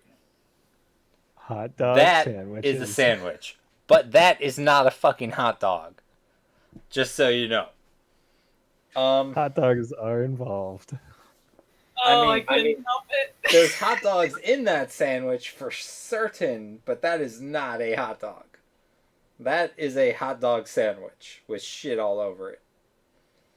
Yeah, if somebody offered me a hot dog and then they brought me that, I would think they're a serial killer. I would be so concerned. Oh boy. Or if they offered me a sandwich and brought me that, I would be equally concerned. So it's this like gray serial killer no man's land. What is purple on that? Oh my god, you're right. Is that the beets? I think those are beets. Yeah, I think it's beets. Whatever, That that shouldn't is- be on there. That is disgusting. That should be like bacon, cheese, and french fries. And maybe some chili. That's all that should be on there. And that would be a good ass sandwich. Oh, What was your last question before? I don't know. Shyye I just ruined this everything. information. now I just want an Italian beef sandwich from Charcoal Delights so goddamn badly. Yeah, I asked you to bring one to the airport there, and you declined. Right, because I'm not a psychopath. But if you're actually like out of the airport past where I have to go through weird... TSA has this weird thing where they universally think that I am some kind of drug smuggler, and they violate me every time I try to get on an airplane. They like, if I did to someone at my job what they do to me at an airport, I would get fired. Without a doubt, fired. And like the first couple times, it was kind of embarrassing and like, what's going on? And my brother would make comments like, I can't fucking take you anywhere. And now it's at the point where like I'm ready for it. Like I know it's going to happen. I know they're going to be like, "Oh, we've randomly selected you." Or, "Excuse me, sir. Do you have anything in your pockets?" And I'm like, "Nope." And they're like, "Oh," they reach in my pocket. They're like, "We found this empty fun-sized Kit Kat wrapper. Clearly, you're a fucking liar. We're going to have to search the living shit out of you now, sir." And it's like, dude, it's an empty Kit Kat wrapper. It was in there when I put the clothes in the goddamn washing machine. I clearly forgot about it. I can't blow anything up with a fun-sized Kit Kat wrapper. What is wrong with you? Just throw it in the garbage and let me by. And they're like, no, no, no. You lied to us. You said there was nothing in your pockets. Do you want to do this here, or do you want to go into a private room? And it's like, at this point, I don't even give a fuck. Just do it here. Grab my junk, play with my butt, do whatever you have to do. I have a plane to catch. And so they do their thing. My brother makes weird comments about how I get discriminated against for no apparent reason, because I'm the combination of human being that has 0 fucking parades. No parades for me. But I definitely get discriminated against by TSA agents. So, I don't know. Flying is not fun for me. I have to leave much earlier than the average white male because I get targeted by TSA people. I don't know. I mean, you wrap an empty Kit Kat wrapper around a stick of dynamite, you have yourself a pretty effective explosive device. Sure, but it was super flat and empty and had been washed and dried. I didn't even know it was in there. And they're like, you lied to us. And I'm like, really? Really? Did I lie to you? Does that count as something? Because to me, that's nothing. That's garbage. So why was it in your pocket? Because I ate a Kit Kat and I just stuck I don't like to litter, so I figured I'd throw the wrapper in my... Because I keep candy on me, because that's the kind of person I am. And don't judge me. And I was like, whatever, I'll get to a garbage or I'll get to a house, I'll throw shit out, whatever. I stuck it in my back pocket, completely forgot about it, threw my jeans in the washer, threw my jeans in the dryer, it was still in the pocket. Eventually, I put the jeans on, had to go to the airport, went to the airport in that particular pair of jeans, and they were all like, do you have anything in your pockets? And I was like, nope. Put it all in that little fucking tray with my belt, and now my pants are falling down. And they're all like, uh-huh, what's this? You'd think they pulled a goddamn kilo of cocaine out of my pockets. They're like, what is this? And it's like, that is an empty Kit Kat wrapper, sir. Like, well, you lied to us. And because you lied to us, we're going to search all your motherfucking things. And it's like, Jesus Christ. Really? Over a Kit Kat wrapper? But they don't care. They violated me in ways that if a doctor touched me or a teacher touched me, I would not be okay with it. The only people who have violated me worse than that are Chicago Police Department. And they can do whatever they want because like a lot of people don't understand, but the Chicago Police Department does whatever the fuck they want. And you can't talk shit to them because they'll just beat your ass. And they're like, oh, police aren't allowed to do that. Well, spoiler alert, they don't give a fuck. They'll beat your ass anyway. And in other cities or in the suburbs, I'll hold my ground against police and run my mouth. But here, no. I've never been to New York, and I've never been accosted by police in LA. But I'll tell you right now, I will never, ever, ever mouth off to the LAPD, the Chicago PD, or the New York PD. Because they'll just beat your ass. And I have this one friend, my one nerd pal, I won't say his name. I don't know what it is about us, but every time him and I go anywhere together, we get pulled over by the cops. And when I'm by myself, it doesn't happen to me, and when he's by himself, it doesn't happen to him. But whenever we're together, we get pulled over by the goddamn police. And last time this goddamn cop came up behind us super quickly. We pulled over, and I asked him, I'm like, Keith, do you have any... Oh, I said his name. I'm like, Nerd Pal, do you have anything illegal in this car right now? And he's like, no. And I was like, okay, maybe you rolled through a stop sign or something. It's fine. Cops come over, get our license. They came on both sides of the car. He was driving, I was passenger. They asked us both for our IDs. They go back to the car. We're waiting and we're waiting. And it's normal to wait maybe 5 to 10 minutes while they do the paperwork for the ticket. But after like 15 minutes, you start to wonder, like, what is going on? And then like 2 or 3 more squad cars show up in front of you and block the street off. And then 2 or 3 more police cars show up behind you and block the street off behind you as well. And you look at your buddy and you're like, dude, I don't think this is about a stop sign. And then more and more police cars show up until there's 8 in total. And they come back over to the car and they're like, can you step outside the vehicle, sir? And you're like, yeah, I guess I don't have a choice at this point. So you get out of the vehicle and they bend you over the hood of the car like something out of Shawshank Redemption. And they search the living hell out of you. And then they say, where's the gun? And you're like, oh, I don't have a gun. And they're like, we'll see about that. And then you realize that they think you definitely did some bad shit that you didn't do. And they're going to try as hard as they can to prove it. And then, so they're digging through the car, and they're asking me all kinds of questions. And one of them called me a goddamn junkie. He's like, blah, blah, blah, blah, blah. You shooting that shit? And I was like, whoa, that's super inappropriate. And then they separated me and my friend, and they started asking us all the questions to see if our answers would be the similars. And then they're like, you smoke weed? Then once they realized we didn't have a gun and we were not involved in whatever, something happened. I don't know if it was a robbery or a shooting or a fight that involved a gun. Something happened. And they thought we were the people that had been involved in that something. And the moment they realized they fucked up, I knew it. Because everything switched from fighting and a gun to where's the drugs. They didn't care about the fighting. They weren't looking at my hands anymore. They were all about my hands. Wanted to see my hands. They weren't looking for a gun. They weren't looking at the hands. They just wanted to know about drugs all of a sudden.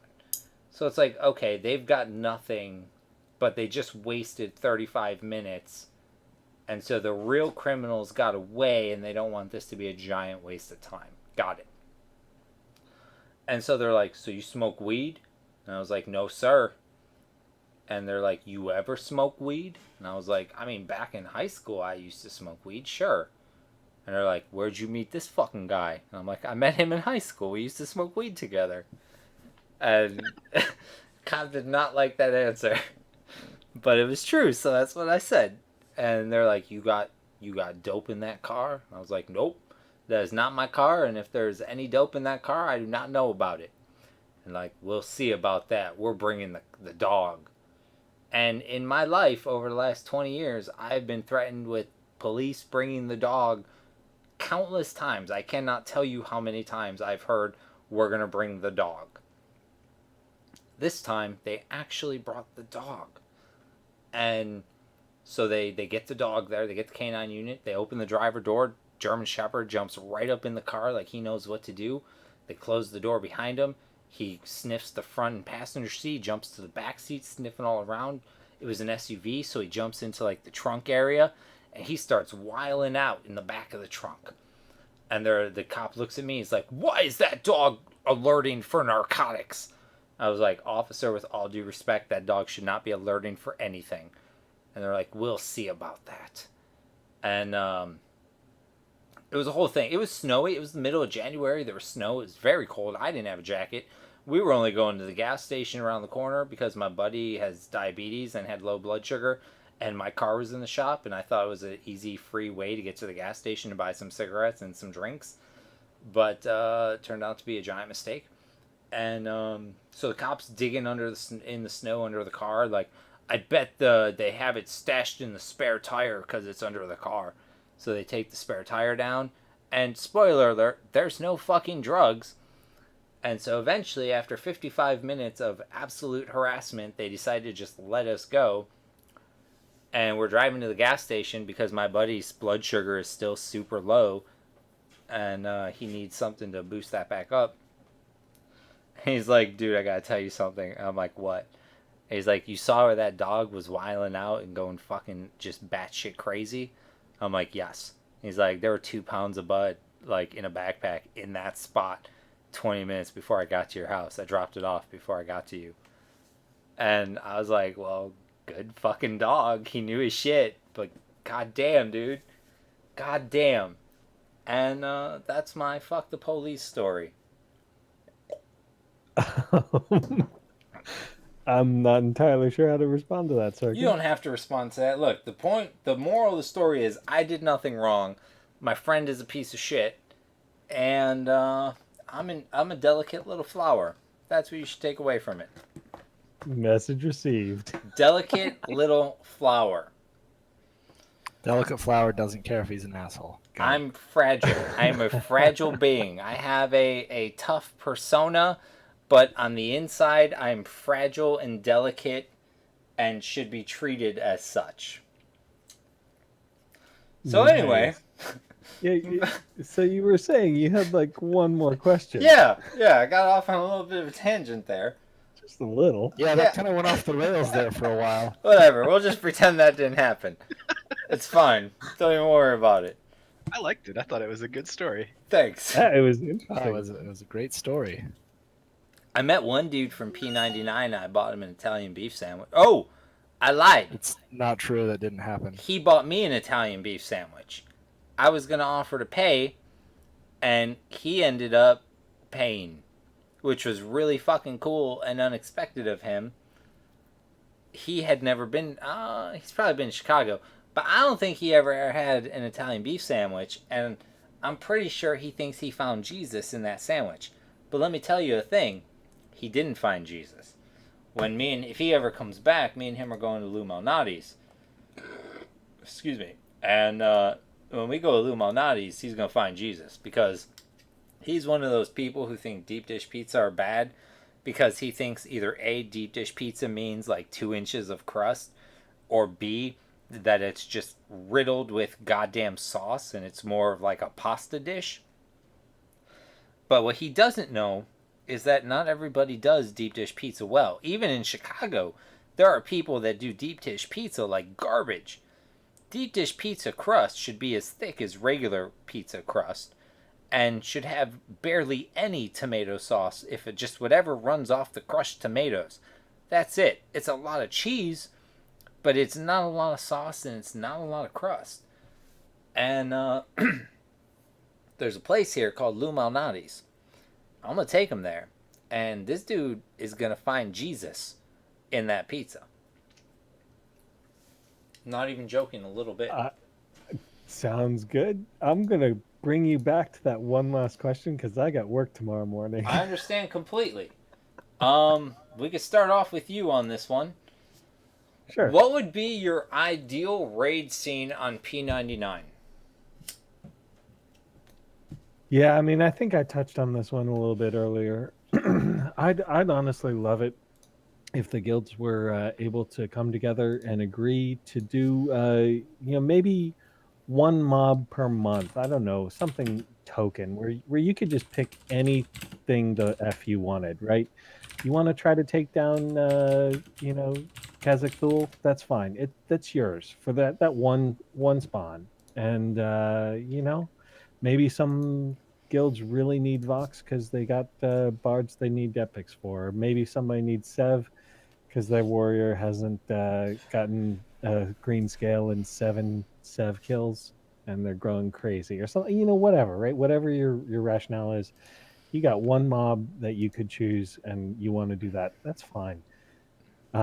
Make all the rest competitive. I don't care, but yeah, I'd like to see that little bit of cooperation where people can agree and come together and say, okay, you want to contest Wulak? Well, more power to you.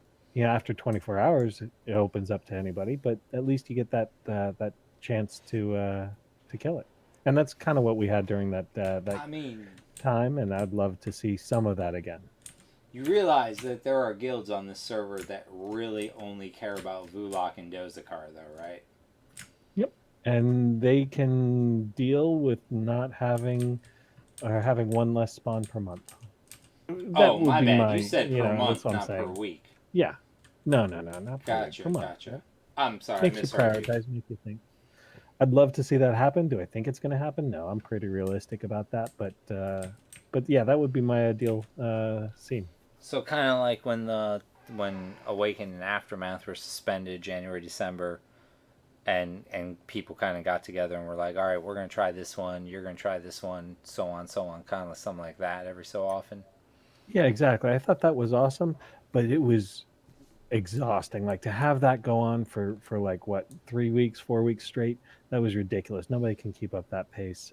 And I'd rather have it spread out. And like I said, one spawn per month.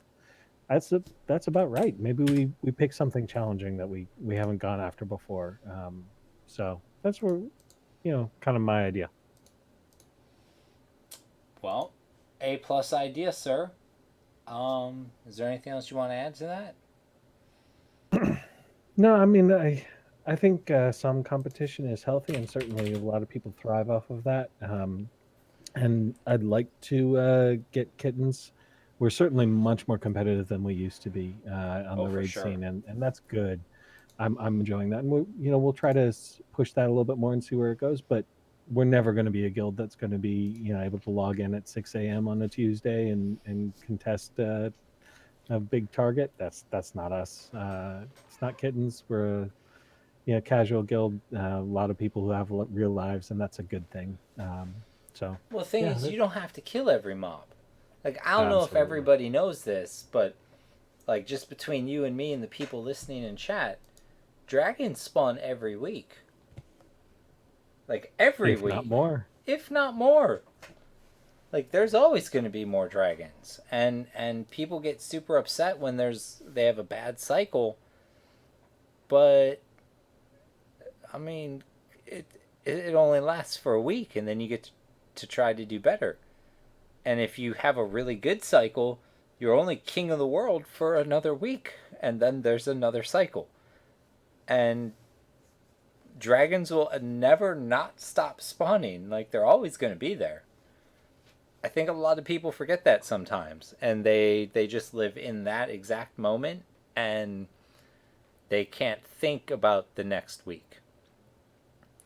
Not everyone. Some guilds are able to do it. I don't want to paint everybody with that brush, but there's definitely some people in some guilds who really act like this dragon is the last dragon. It's like, oh man, never mind. I'm gonna start making. Never mind. Never mind. I'm gonna start making references to bad '80s movies. Um. Who was that? That was Xystus, right? Correct. All right. Xyram, you're up. What would be your ideal rating system? I think as far as like a realistic possibility, I think I would like to see the number of earthquakes change from like a predictable number to something like 1 to 3 or 4 per month, so we don't have the scenario we've had where it's like the 30th or the 31st and you just have every guild knowing that like, well, it's the last day, there's an earthquake today at some point, we're all just going to go sit at our spots and stare. Like there might not be another one, there might be 2 more, who knows. And I think that would add a little more unpredictability to it, which I think would make things interesting. I originally was a big fan of the 1 to 3. I might have said 1 to 4 when we were talking about it in staff, or maybe 2 to 4. I don't remember actually. It was somewhere between 1 and 4. It might have been 1 to 3. Sorry, give me 1 second.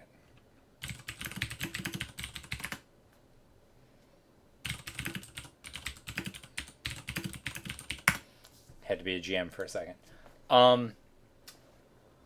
I agree with you. I don't like that players have the ability to essentially poop sock repops. Um, and so if one happens on, say, like the 19th of the month, I like the idea that maybe there'll be another one. Maybe there won't be another one. Maybe there'll be two. Like, I'm a big fan of that. But right now, the way things are going and the fact that they're all manually done by Nilbog, I'm not complaining about it just because I feel two repops, even if everyone knows two repops, it's still better than before Nilbog was doing it when we weren't really having any repops. Yeah, I agree. I think they've been good in general.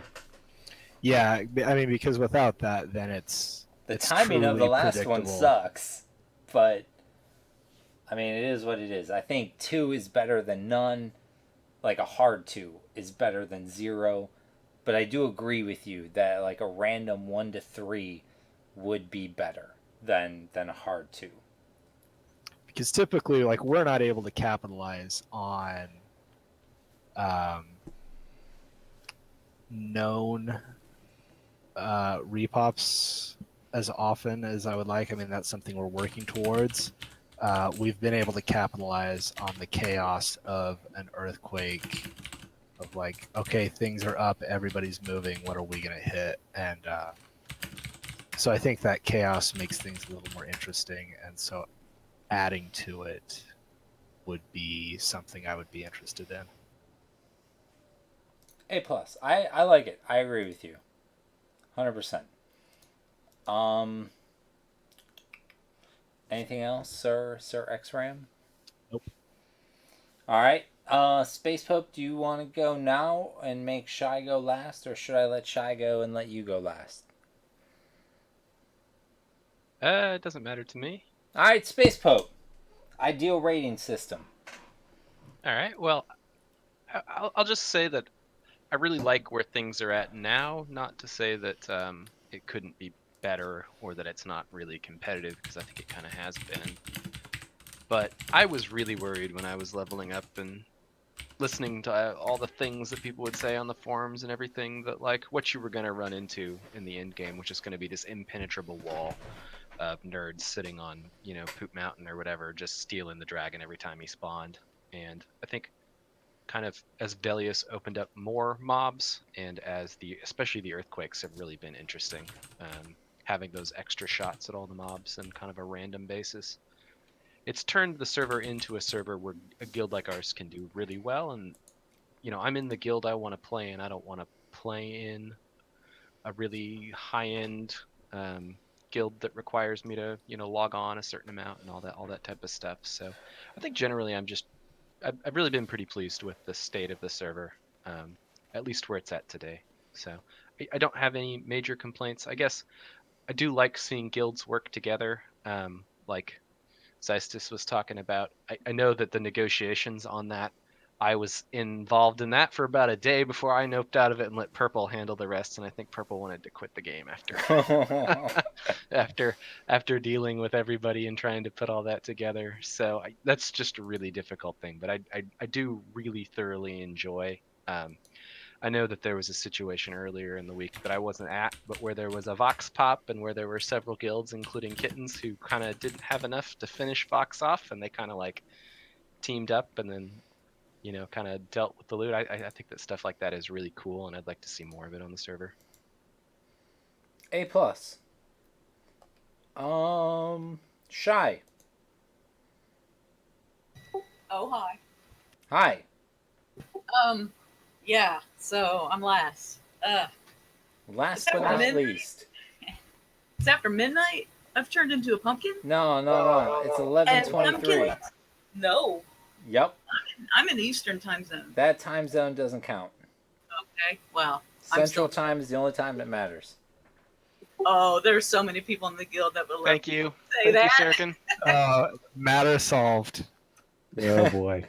I know there's a lot of East Coast people, and there's a lot of staff members that are West Coast people. We even have staff member in Alaska. But here's the thing. They're all wrong. The world revolves around, or should revolve around, the Central Time Zone. And if you're not in the Central Time Zone, you should feel bad about yourself. It's the only time zone that matters. I am from the Central time zone. Does that count? It just means that you made a horrible decision at one point in your life. It's fine. It's not your fault. A lot of people do it. I did it. I made a horrible decision. I lived in the Eastern time zone for like 6 months. Luckily, I only signed a 6-month lease. And when it was up, I was like, I'm getting the fuck out of here and I'm going back to Chicago. Granted, I moved to maybe the absolute worst city in the entire world. And because I thought it would be cool because I'm stupid. And the only good thing that came from that experience was I discovered a place called Chick-fil-A, which had amazing waffle fries and chicken nuggets, and was right across the street from the uh, racetrack where they do the Daytona 500. But aside from that, it was horrible. And there was, not going to get into all the details. Point is, I realized my mistake, and I learned from it, and I swiftly came back to Chicago. So, Shyye, you were saying about raiding and pumpkins. I'm kind of distracted by Chick-fil-A. Yeah, they're good. They're amazing.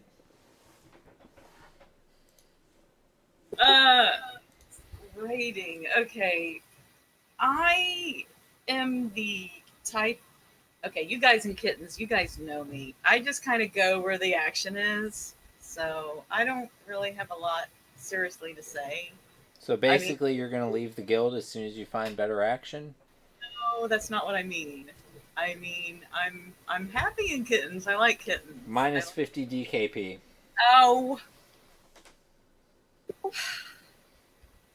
I'm sorry. There's a loyalty clause. Minus 50 DKP. I'm going to write a strongly worded letter to all the guild leader people. No, I really don't know how to answer that question very well. I feel like all right, so how do you feel about, like, do you like the current system? Do you wish there was rotations or instances? Do you wish there were FTE locks? Do you wish there was a class system?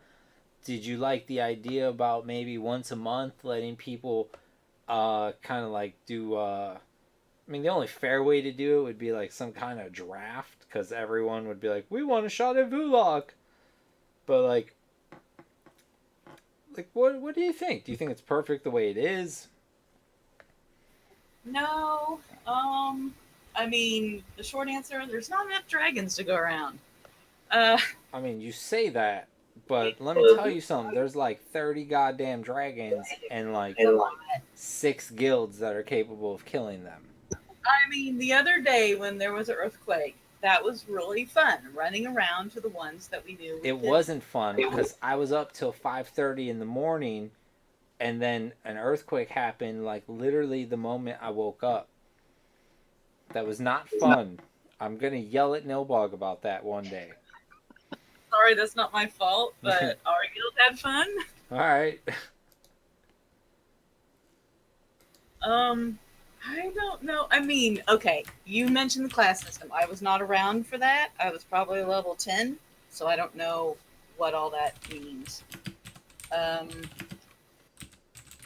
I mean, there's the idea of instanced, but I know some people hate that because then it's like you're not competing. It's like, oh, okay, well, sign up to go get this dragon at this time. Okay, that makes it not hard in the sense of there's no racing. Right. And I know that's not what the server is. If people want that, there's other servers. But then it goes back to, I know everybody on this server. I'm not going to start all over again. I'm not going to do that. So, I mean, it kind of just is what it is right now. And I don't know. I'm having a hard time with this question. I don't like it. So I'm going to say one more thing. I'm going to put in a plug for removing Koth mages from the equation. Like, if you have a character that's inside the zone, they aren't allowed to participate in the kill. Well, how is Kothing different from participating? Right? That's my question. Well, they don't participate in the kill, though. Yeah, they move people around. That's participating, right? I'm just saying, if you want to be inside the zone, that's fine. You zone out, you come back in, and then you fight into the target. I mean, I would love to have Trachanon be something where your entire raid force is just killing all the way down, right?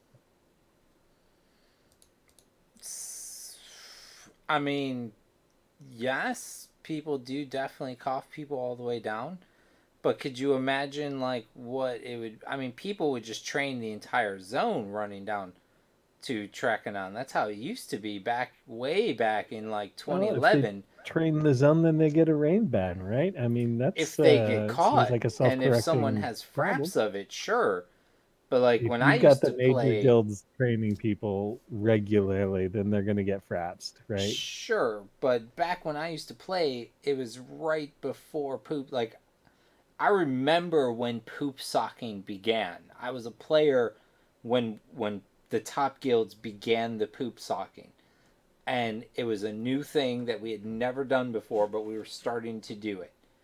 And before that, we always used to race for targets. No matter where we were, what popped, we raced for targets. And the guild I was in, I believe, might have started it because we were getting beat.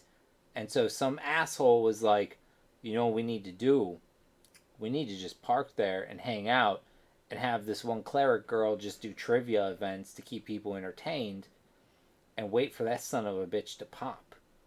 And then we'll have a leg up on the other side.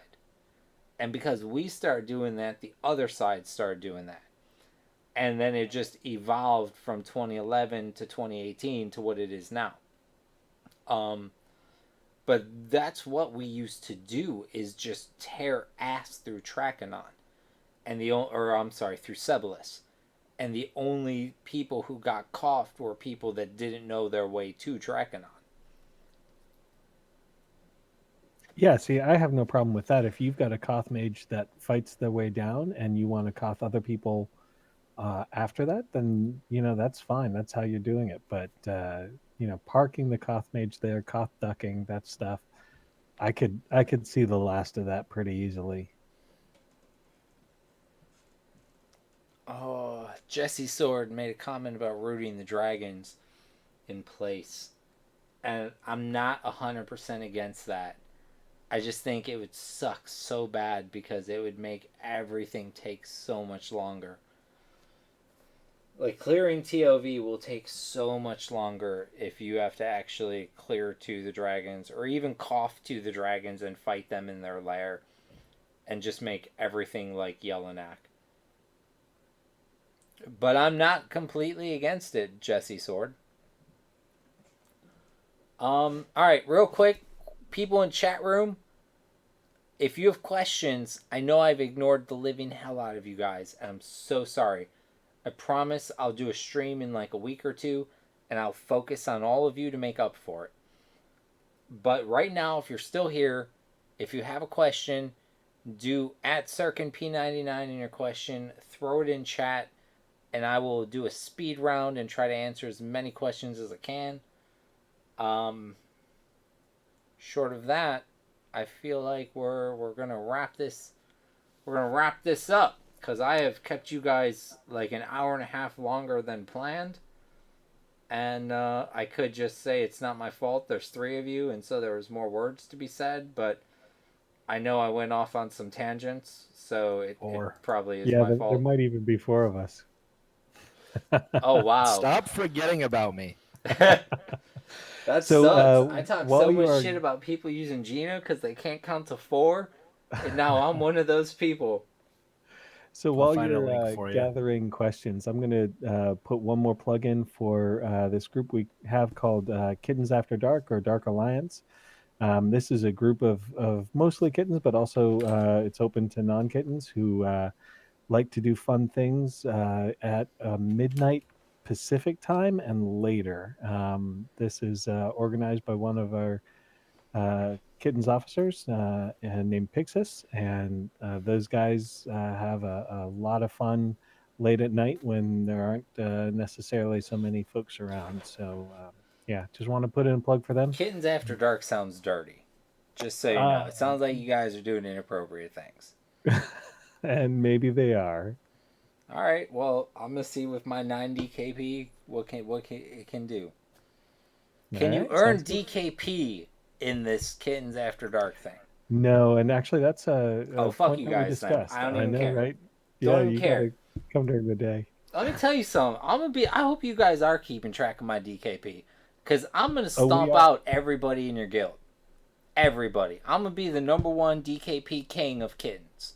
So all you have to Up do, to raids. I'll show up at yeah, raids.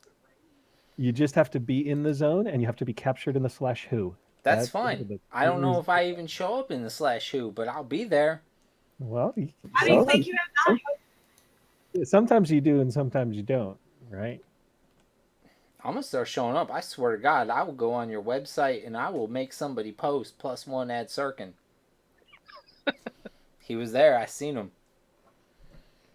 You guys better not screw me out of DKP. I'll ban you. I'll ban all of you. I'll ban you all right now. Do not screw me out of DKP. This is a very serious issue. Sirken will take care of you. Oh yeah, Yeah. you're there. Yeah, you're in the system, man, because there's some automation going on. You're definitely in the system. That's awesome. Oh, shit. All right, well, real quick, John Rad, I promise you this is not a recording. You've been watching for 45 minutes and thought it was a recording. I don't know what to tell you, but you're super wrong. Well, shit. Xystus and Xyram and Spacepope and Shyye, thank all of you very, very much for coming on stream. I hope you had some fun with me tonight. I'm going to throw your guys' guild link in the thing real quick. If anybody... Nope, that's the wrong button. If anybody is interested in joining Kittens You Say Meow and playing with these fine, fine people, go to that website and make a thing in their new members recruiting application type section. And possibly hit them up in game too, because sometimes websites have technical issues and you don't want to be like, oh, they hate me and they're ignoring me, because I promise you these people would not ignore you. So if you feel ignored, hit them up in game and just ask them if maybe something happened with your application. One way or another, you should get an answer, and they would love to give you a spin. That said, I don't see very many questions, but I'm about to speed round them. If you have questions, at SirkenP99. Again, Shyye and Spacepope and Xyram and Xystus, thank you all guys very, very much for coming on. I'm glad we finally got to do this. And I hope you guys had fun. I'm going to put you all on... I'm going to mute you guys for a moment, if that's okay. So that I can have a little bit of alone time with the chat room here. And I can whisper sweet nothings in their ear. And that way they will go to sleep dreaming fun, wonderful things about just me. Yeah, this was great. Thanks for having us, Sirken. Absolutely. I will be back. Alright, chat room people. It's just you and me. Oh, you know what? Hold on. I was rude. I was super rude. You know what? You guys can totally be part of the speed round of questions. I don't even know what I was thinking. Technique says Nathan hasn't seen the dragons yet. Please make it easier. If Nathan hasn't seen dragons in the guild he's in, it's because he's bad and needs to play better. Brandis says, what was the point of the name purge when I saw a guy named Tom Daly sit on my face the other day? Here's the thing. I don't know when that character was made. Maybe it was made before the name change. Maybe it was made after the name change. But we changed literally almost 400 names. I think it was like 376, 377 names. We're not going to be able to change every single name that violates the policy in a single weekend. But it's something we work on. And I promise you, one day in the future, we're going to do another giant purge. And we're going to change another 400 names. And I'm sure Tom Daly sitting on my face is going to get changed at that point. If I see him before that or another staff member sees him before that, guess what? He'll get changed before that. Broccoli Kills says, ask Spacepope when he will get his scepter. Spacepope, do you know when you're going to get your scepter? Never, because I'm actively being sabotaged by several people in this chat currently. You hear that, people? Stop sabotaging the Pope of Space. It's inappropriate and it's wrong and you should feel bad about yourself. Jesse Sword says, free little buddy. Oh, I feel bad about him now. Where can I apply to write cool new custom content quests? Sir, easy. If you are serious about wanting to do any kind of content or dev work, I know there's a section for guide applications, but I don't know, I don't think there's a section for like dev applications. So in that regard, I would say if you're serious and not just trolling the shit out of me, you should probably shoot Nilbog a private message on the P99 forum at www.project1999.com with the subject line of like interested in dev help or interested in content or something that lets him know that you're not trolling and seriously inquiring about something along the lines of dev or content stuff. And I know he will read it because every time some asshole sends him a private message talking shit about me, he sends me a message asking me about the person who sent him a private message talking shit about me. So he definitely reads his private messages, and I strongly suggest that if you're serious, that's the route you take. Shoot him a PM. He will read it. He's super busy, so don't expect a 5-minute turnaround. But he'll get to you eventually, and maybe he'll respond, maybe he won't. I don't know what the dev team looks like. I'm not on the dev team. Maybe they need help. Maybe they don't need help. But if you're serious, shoot Nilbog a private message on the project1999.com forum. When are you coming out with a new server? Dread Omen says, I don't have any idea. But when we have news on that, we will give it to you guys immediately. We know it's a thing that people are murdering each other to know about. So I promise you, when there's something we can report, we will report it. We are not holding information from you guys. We do not get off on holding information from you guys. That is a shitty thing that we do not do. Quit boring me says, what's your favorite class and why? Necro, because they're the best. Indica. I will totally agree with that. Nathan says indica or sativa. Here's the thing, Nathan. I'm a big fan of the sativa, but because you can flower an indica in like 40 to 50 days, and good sativas take 70 to 90 days or even 120 days if it's a haze, a lot of people don't grow those because a lot of people are drug dealers and they're only growing for money. And in their brains, if they can flower a plant in 40 days and then start a new crop, it's more money. So, because they're doing more crops per year.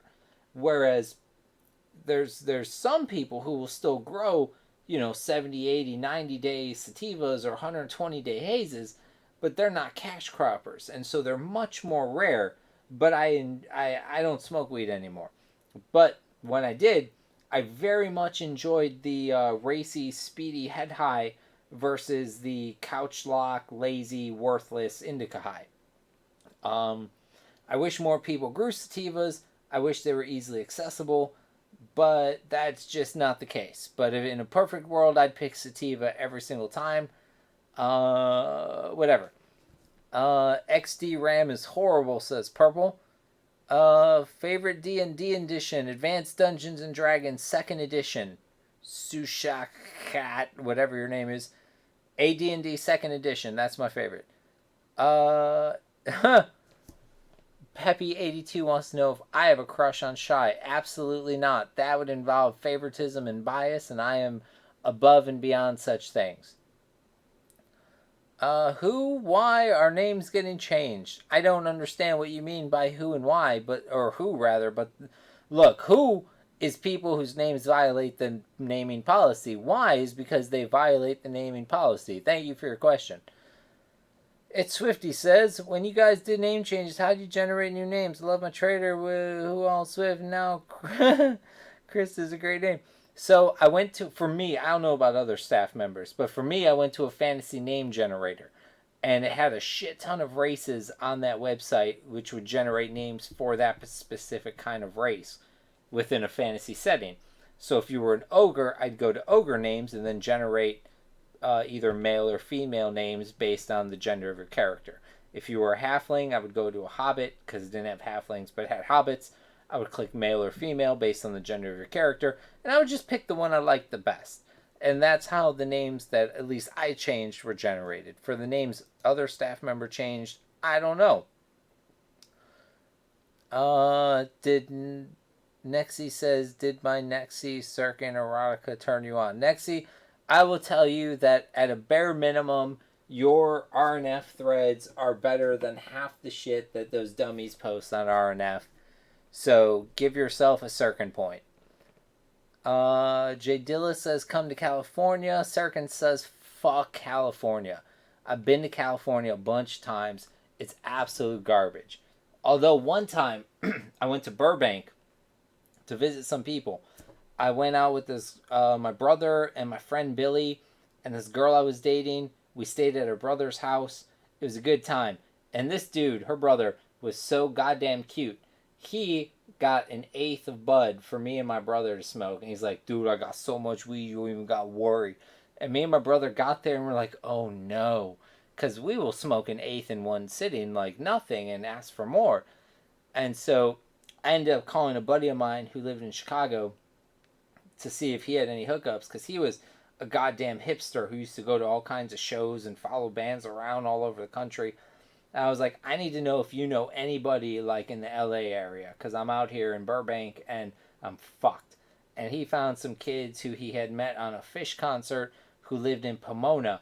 And so he gave me their number and he called them first, and so I was going to call, made it all good. And then I called them and they're like, yeah, come through. So we got in the car, and dude was, the girl's brother was super skeptical. He's like, oh, it's bad. We're all going to get raped and killed. So it was just me and him. And we drove out to Pomona and we met these dudes, and they were so cool. They all worked for UPS. They were snowboarders. One of them had a little hamster in his shirt pocket. I forget the hamster's name now, but it was really cool. And he apologized for how much it had cost, but it was short notice, blah, blah, blah. It was still like $80 cheaper than it would cost from my guy that I buy from every week. And so I was good with the price. I'm like, I can't believe you're apologizing for this. I'm saving $80. And it was actually a life-changing experience. I'm not going to get into how it changed my life, but it did create some massive changes in my life from that point on. But other than that, fuck California. And what do we got here? Can you unban me from the P99 Discord? Here's the thing, Soka. If you got banned from the P99 Discord, there's a real good chance that you probably deserve to be banned from the P99 Discord. Don't do stupid things. Yeah, absolutely. That's actually one of our officers who was literally tricked into saying oink on the P99. I can confirm that is a thing that happened. Send me his Discord name in a private message on Discord and I'll look into it. Sure. That's the best I can do for you. Let me see if there's a thing that I want to do. There's not. Alright, fuck it. Everybody. Whoa. First of all, once again, I've said this like 4 times tonight, but Shyye, Spacepope, Xyram, Xyram, whatever your goddamn name is, and Xystus or Xystus or Xystus or whatever your name is, these goddamn XY names, fuck you both. They're taking over. Those two also. But I often get accused of being an alt of his. I mean, I'm pretty sure at some point somebody probably petitioned you guys for 2-boxing. Because people love to petition similar names in the same zone for 2-boxing. But anyway, the 4 of you. Thank you very much for coming on. Sincerely, I hope you had fun. I had fun with you guys. I hope one day we can do this again. Absolutely. Love to. Yeah, we had a good time. Thanks for having us. Well, you're very welcome. I had a lot of fun. I know we set this up weeks and weeks ago. It's probably the longest advance notice I've ever had for a stream. And I used to book streams like weeks ahead of time. Like I used to know oh, in 3 weeks I'm going to have this person. 2 weeks I'm going to have this person. But I think you guys are like the longest ahead of time that like you just picked that day for no reason whatsoever. There's some idiot named Freeport Police in my field of view at the moment. But yeah, I actually have had a lot of fun with you guys. I hope I can get you guys back on because I would love to do this again sometime. And if I said message me about anything, you should definitely do that at some point tonight. I will put you guys on mute right now. Oh, hey! Shyye and Spacepope and Xyram and Xystus. If you want to say goodbye or plug anything or any final words for the chat room, now is your moment to shine. Yep. Nope. I'll just say thanks for having us again, and look forward to talking to you later. All right. Well, I'm gonna throw your link in there a couple times, and I'm gonna put you all on the spot. Shyye, say goodbye to these people. Bye, everybody. Meow. Spacepope, say bye to these people.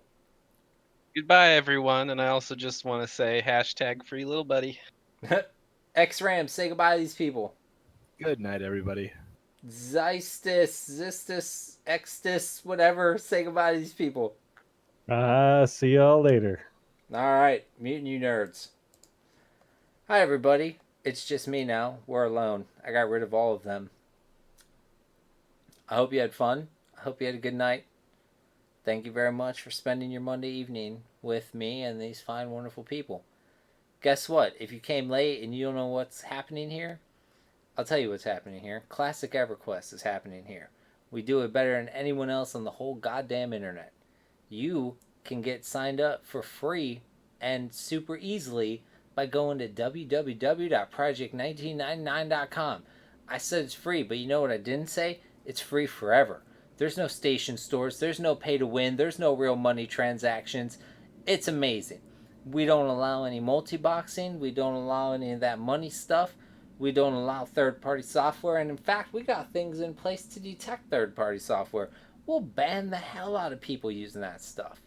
So if you have a nostalgic itch for EverQuest, classic EverQuest, the way it should be, www.project1999.com. You get all the things you need. You're going to have a good time. If you missed things of this stream or you'd like to watch previous streams, guess what? You're in luck because I know a place where you can catch up on those things. www.youtube.com/SirkenP99. It's got all the things I've ever done ever. On that note, I hope you guys all have a super wonderful night, and I will see you next time, which should be Monday nights at 9 p.m. Eastern, but who knows at this point. I have to stop promising that that's going to be a thing because I've been so bad at it. But it doesn't matter. Monday nights, 9 p.m. Eastern, twitch.tv/Sirken P99 every Monday without fail. Just be here and wait patiently, and if it happens, it happens. Yeah. I'll see you guys next time. Have a wonderful, wonderful night. Enjoy the rest of your week. Bye-bye.